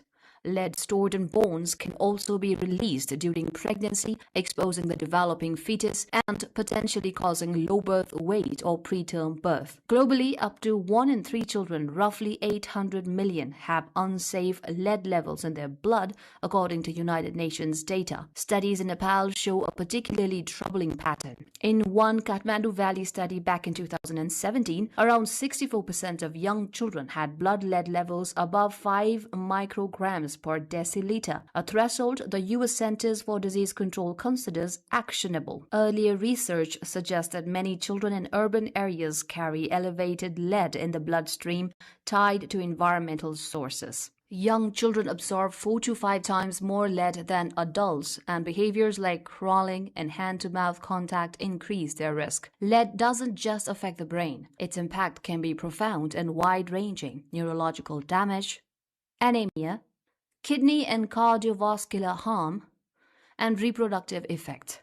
Severe lead poisoning may lead to coma, convulsions, or even death, and children surviving high exposures can be left with lifelong neurological injury. Recent World Health Organization assessments link lead exposure to more than 1.5 million deaths worldwide, primarily due to cardiovascular disease, and millions more years lived with disability. In Nepal, the recent discovery of lead in toothpaste, vermilion, and coal products used daily raises questions about accumulated exposure over time. Children who often swallow toothpaste or touch cosmetics repeatedly may receive repeated doses that add up in the body. As research continues to reveal contaminated products, experts and families alike are being forced to ask, how widespread is lead exposure in our communities, and how can awareness help protect the next generation? What's clear is that lead's harmful legacy, especially for children's brains and bodies, remains a pressing public health concern both in Nepal and around the world. Smitu Gising Tamang, reporting for NTV World.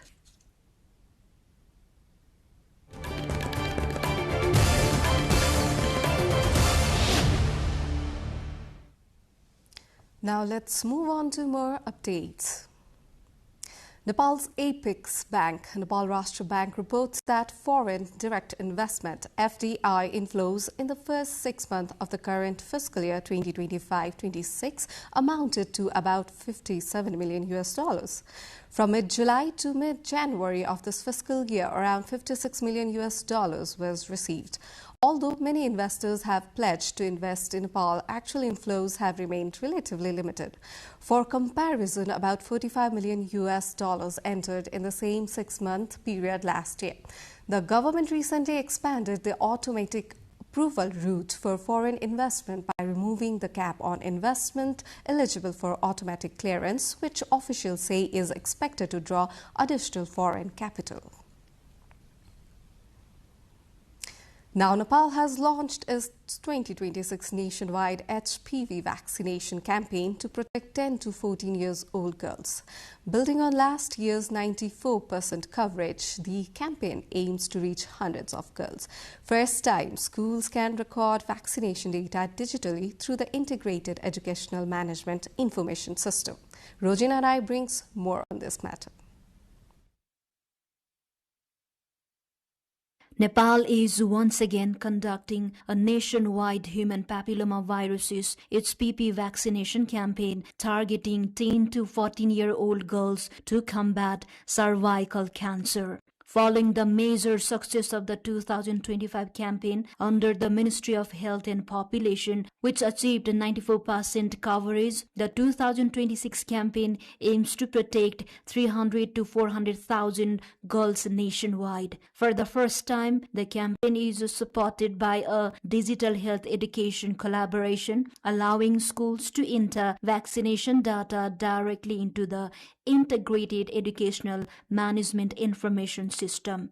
The primary target of the campaign is girls in grade 6 or 10-year-old girls who are out of school. Likewise, girls aged 11 to 14 in grades 7 to 10 or those out of schools who missed the 2025 campaign are included under the catch-up coverage. Eligible girls can receive the vaccine by contacting their own school or nearby school or the nearest health facilities. The HPV vaccine is completely free, safe and highly effective. The campaign runs from 8th February nationwide with all 77 districts set to administer the vaccine, including Biratnagar, Thankuta, Palpa, Kailali, Gulmi and others. In Kosi province, nearly 51,000 girls are expected to receive the HPV vaccine as part of the nationwide campaign. Bhaktapur's Changunarayan municipality has completed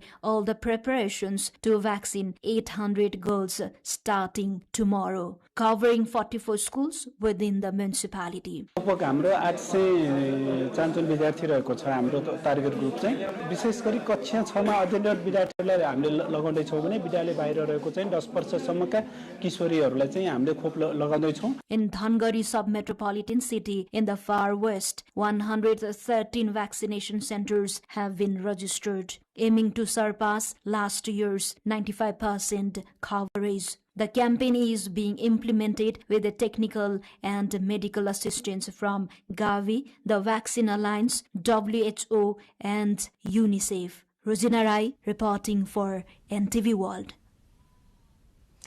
Nepal is paying tribute to two remarkable lives this week. Nepal's first female economist, Dr. Meena Acharya, and veteran Nepali actor Sunil Thapa passed away, leaving behind enduring legacies in their respective fields. Celebrated Nepali film actor Thapa died in Kathmandu, aged 68, after suffering a cardiac arrest. Intellectuals, cultural figures, and members of society nationwide and beyond have been paying tributes to them. Diksha Awasthi, along with Sabina Prajachepang, sheds lights on their lives. This week, Nepal is mourning the loss of two eminent figures from the fields of economics and art. The passing of Nepal's first female economist, Dr. Meena Acharya, and senior artist Sunil Thapa, popularly known as Rate Kaila, has caused an irreparable loss to Nepali society. Intellectuals, artists, and members of society nationwide and beyond have been paying tribute to them. Senior artist Sunil Thapa, known as Rate Kaila, made active contributions to Nepali cinema, theatre and television for more than 4 decades. Through his performances in dozens of Nepali films such as Chino and Ago, he left a distinctive mark in the industry. He also acted in the Bollywood film Mary Kom. Similarly, Nepal's first female economist and the first woman to serve as a director of Nepal Rashtra Bank, Dr. Meena Acharya, worked for over 4 decades in the field of economics and policy research. She also led Nepal's first private think tank, the Institute for Investigative Development Studies. Born in Kathmandu in April 14, 1937, Acharya passed away on Thursday, that is February 4, at the age of 88. Following their demise, individuals from the fields of art, economics, and social sectors have expressed their condolences, stating that their contributions will always be remembered. The deaths of these two personalities, who dedicated their lives to the nation in different fields, are being regarded as an irreparable loss. Now we have a nationwide cultural event. The National Devotional Hum and Conch Player Competition was held today in Nepal's western district of Chitwan as part of Nepal's efforts to preserve traditional music, religious customs and folk heritage for future generations. The competition brought together bhajan teams and conch players from across the country. Organizers said the event aims to raise awareness among young people about Nepal's cultural identity amid rapid globalization, aligning with international efforts to safeguard intangible cultural heritage recognized by UNESCO and cultural agencies worldwide. They added it reflects Nepal's push to strengthen heritage preservation in a rapidly changing world where traditional art forms face pressure from globally cultural influences.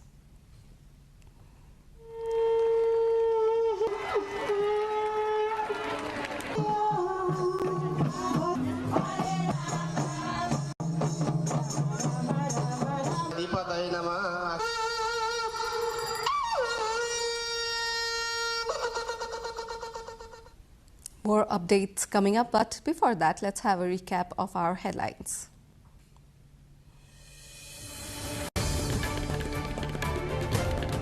Election security strengthened as government confirms single-phase nationwide voting. Nepal's Home Minister urges to vote without any fear.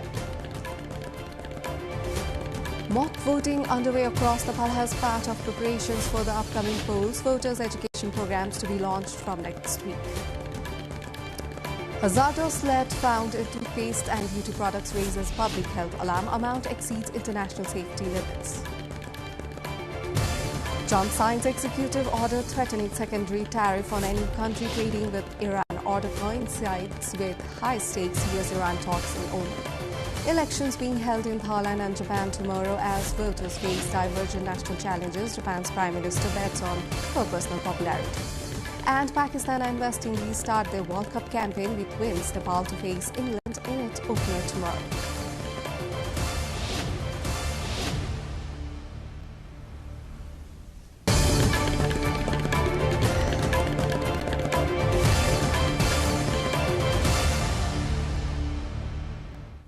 Now to more updates from international front. Iran's Foreign Minister Abbas Araghchi criticizes what he says is a doctrine of domination that allows Israel to expand its military arsenal while pressuring other countries in the region to disarm. His remarks come a day after renewed nuclear talks with Washington, with previous talks collapsing when Israel launched an unprecedented bombing campaign against Iran last June that triggered a 12-day war. Others are sanctioned for building resilience. Nobody should be confused. This is not arms control. It is not non-proliferation. It is not security. It is the enforcement of permanent inequality. Israel must have a military, intelligence, and a strategic edge, and others must remain vulnerable. This is a doctrine of domination. Ukrainian President Volodymyr Zelensky says the U.S. wants the war with Russia to end by June, adding that both sides had been invited to the U.S. for talks next week. Zelensky said the U.S. proposed for the first time that the two negotiating teams, Ukraine and Russia, meet in Miami in a week. There was no immediate comment from Washington or Moscow, but U.S. President Donald Trump has been pushing for an end for the conflict since he took office again more than a year ago. Meanwhile, Russia has continued its attacks on Ukraine's energy infrastructure, causing further widespread blackouts during freezing conditions. For more than 3 decades, Bangladesh was one of the few countries in the world to be led by women. Yet, there are almost none on the February 12 ballot. Despite helping to spearhead the uprising that led to this vote, women are poised to be largely excluded from the South Asian country's political arena. Sarah Sapsana Marai brings more on this in our next story. For more than 30 years, Bangladesh stood out as a country led by women. But that era ends on February 12. Despite women playing a key role in the uprising that led to this election, they are now almost absent from the ballot. Women make up less than 4% of candidates, just 76 out of nearly 2,000 for 300 parliamentary seats. 30 out of 51 parties in the electoral race have failed to nominate a single woman. Even the group formed by student leaders of the revolution, the National Citizen Party NCP, is fielding just 2 women among its 30 candidates. Even though we are not the most liberal country, we're more a conservative country. It's very nice that our figureheads, the 2 political leaders of our country, are women and they lead the country. Women's political representation has always been limited in the South Asian nation. Since independence, the highest number elected was 22 in 2018. From 1991 until last year's revolution, Bangladesh was defined by 2 powerful women, Sheikh Hasina and Khalida Zia. Today, Zia is dead, Hasina is in exile, sentenced to death in absentia. And regardless of who wins, the next government will be almost entirely male. Many hoped the revolution would bring equality. Instead, Women's groups say they have been sidelined while Islamist voices pushing women out of public life have grown louder. দলগুলোর বিশেষ করে এটা একটা বড় concern যে নারী প্রার্থী দিলে তারা জিতে আসতে পারবেন কিনা। তো জিতে আসার জন্য তারা যথেষ্ট সাপোর্ট দিচ্ছেন কি দিচ্ছেন না সেই জায়গাটা কিন্তু ঊর্ধ্ব থেকে যায়। আর এখন মেয়েরা অনেক শিক্ষিত হয়েছে, তাদের মধ্যে বিরাট পরিবর্তন এসেছে। আপনারা দেখেছেন জুলাই যুদ্ধে কিভাবে মেয়েরা আমাদের সামনে চলে আসছে, কিন্তু দেখেন মেয়েরা কিন্তু টিকতে পারলো না। কেন পারলো না? একই অবস্থা প্রত্যেকটা পলিটিক্যাল পার্টিতে এই মেয়েগুলো যেটা সাফার করছে, এটা সব পলিটিক্যাল পার্টিতে একই সাফার করে মেয়ে। Even new reformist parties are fielding few women. Islamist allies argue society is not ready for female leaders. With women still treated as tokens in politics, voters fear progress will take far longer than promised. Now the rescuers are continuing search for survivors after blast killed at least 23 people at an illegal coal mine in the northern East Indian state of Meghalaya. Rescue teams continued searching for survivors after the blast hit a so-called rat hole mine, and the banned practice remains widespread. Rat hole mining involves digging narrow, unregulated shafts into hillsides and has been banned in the state for more than a decade due to long-standing safety and environmental concerns. Fatal accidents linked to illegal coal mining have been reported across several Indian states in recent years, including Gujarat, Jharkhand, Assam and West Bengal.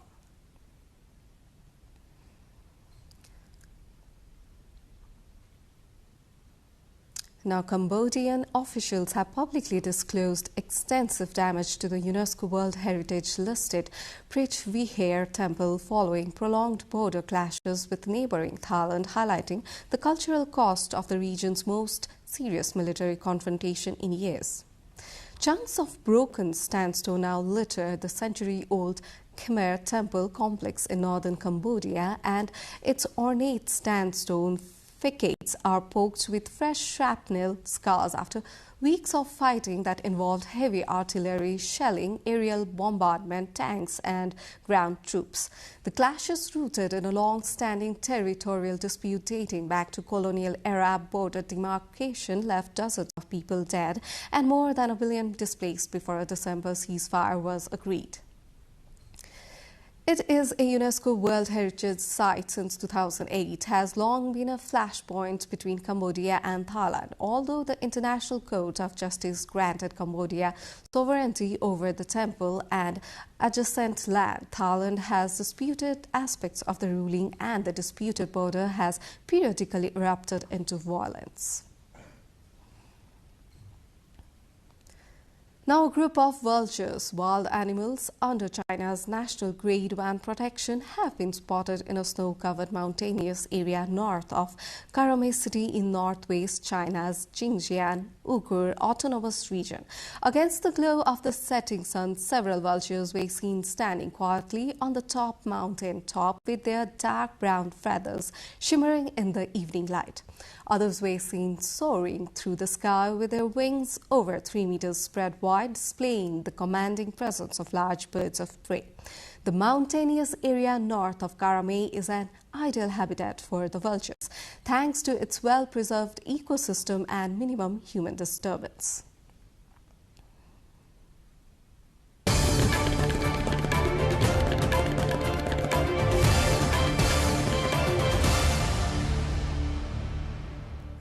Those were the updates from the international front. Now up we have is business.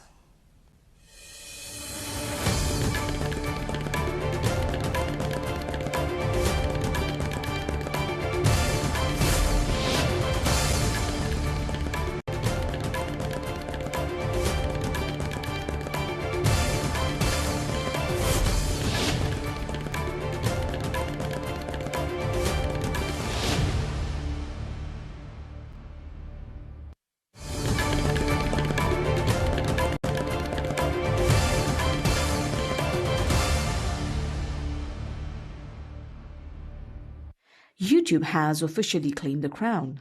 In a historic first, Google revealed the platform generated over $60 billion in 2025, far surpassing Netflix's $45 billion, with over 325 million paid users across Google services and Shorts averaging a staggering 200 billion daily news. YouTube has become essential digital infrastructure. By innovating with new premium tiers and exclusive features like background play, Google is successfully turning casual viewers into loyal subscribers. From a landmark partnership with the BBC to hosting the Oscars in 2029, the platform's evolution is complete.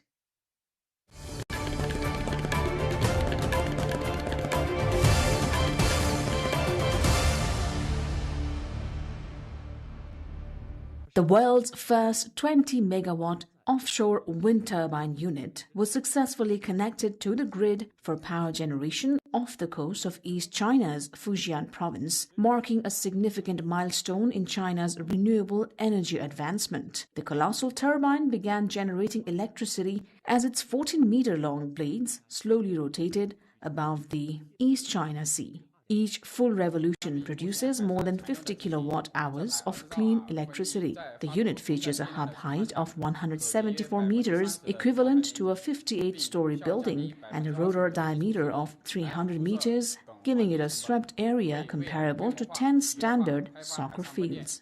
The turbine is expected to generate over 80 million kilowatt-hours of electricity annually, enough to meet the power needs of about 44,000 households for a year, while displacing roughly 22,000 tons of standard coal.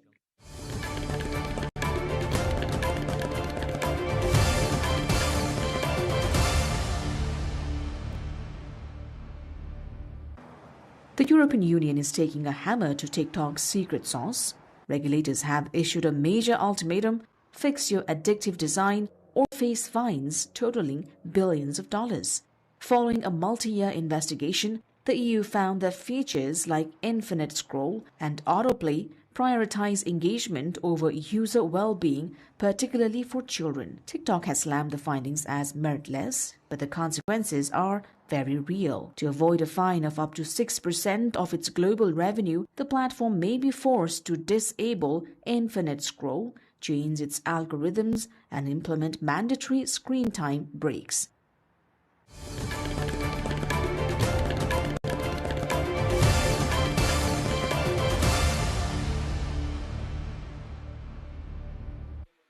Bitcoin has hit 16-month low, crashing to $60,000 and wiping out gains from its historic peak of over $122,000 just months ago. Despite U.S. President Donald Trump's executive orders and his vision for the U.S. as the crypto capital of the planet, even personal presidential backing could not stop the slide. The crypto market has bled $1 trillion in value in just 1 month, signaling a growing pessimism among traditional investors.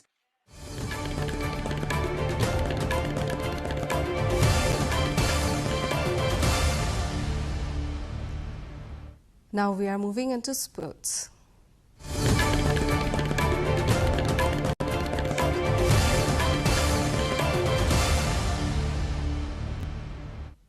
India clinched the SAF Under-19 Women's Championship 2026 title with a commanding 4-0 victory over defending champions Bangladesh in final held at the Pokhara Stadium in Nepal today. The Indian side opened the scoring in the 42nd minute through captain Julan Nongmatham and extended their lead in the second half with a penalty covered by Elizabeth Lakra. India's Pearl Fernandez added a third goal before substitute Anvita Raghuraman sealed the win in 83rd minute, completing a dominant performance. Bangladesh had entered the final in strong form, topping the group stage with wins over Bhutan, India and Nepal, but was overwhelmed by India's tactical discipline and clinical finishing in the title match.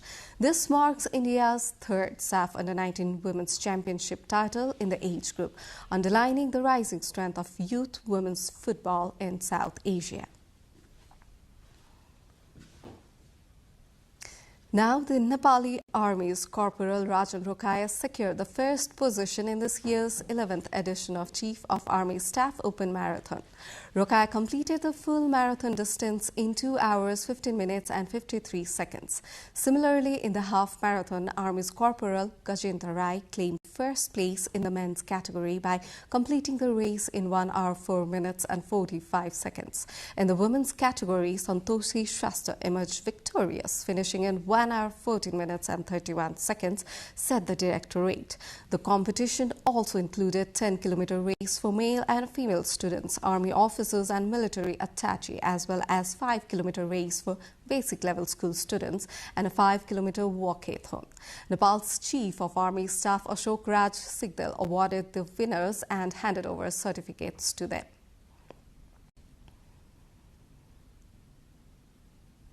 A national ski championship has begun in the mountainous district of Mustang, with competitors gathering in the snow-covered village in Varagung Mukti Kshetra rural municipality of the district to take part in the event.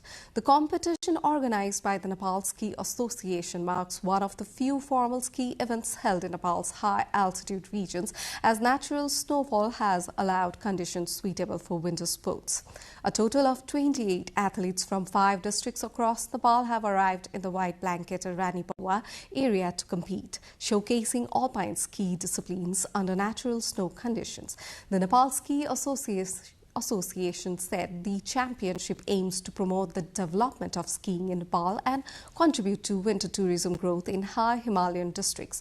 Mustang, long known for its scenic landscapes and cultural heritage, has increasingly been recognized as a venue for adventure and winter sports when snowfall permits. Officials and trainers from the Nepal Olympic Committee and the Nepal Ski Association are in Mustang overseeing preparations and training, with winners set to receive medals and recognition for their performance in alpine disciplines.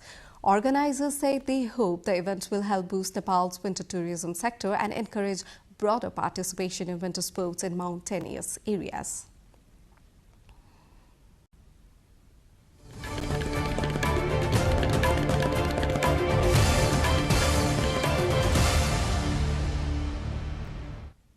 Now to weather forecast, first from Nepal, then across the world.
Before we wrap up, let's have a recap of the headlines.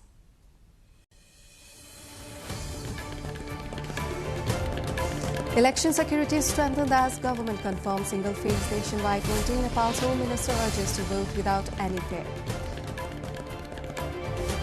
Mock-in voting underway across Nepal as part of preparations for the upcoming polls. Voters' education programs to be launched from next week.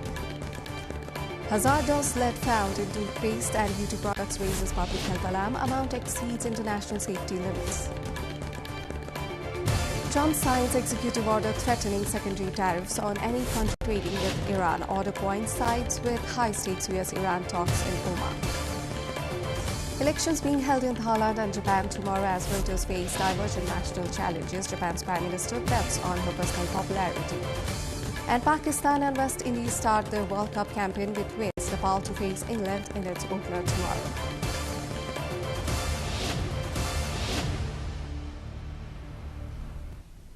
That was all for the moment here on NTV World. I'm Suveksha Rajagan. Thank you for staying with us here tonight. Good evening.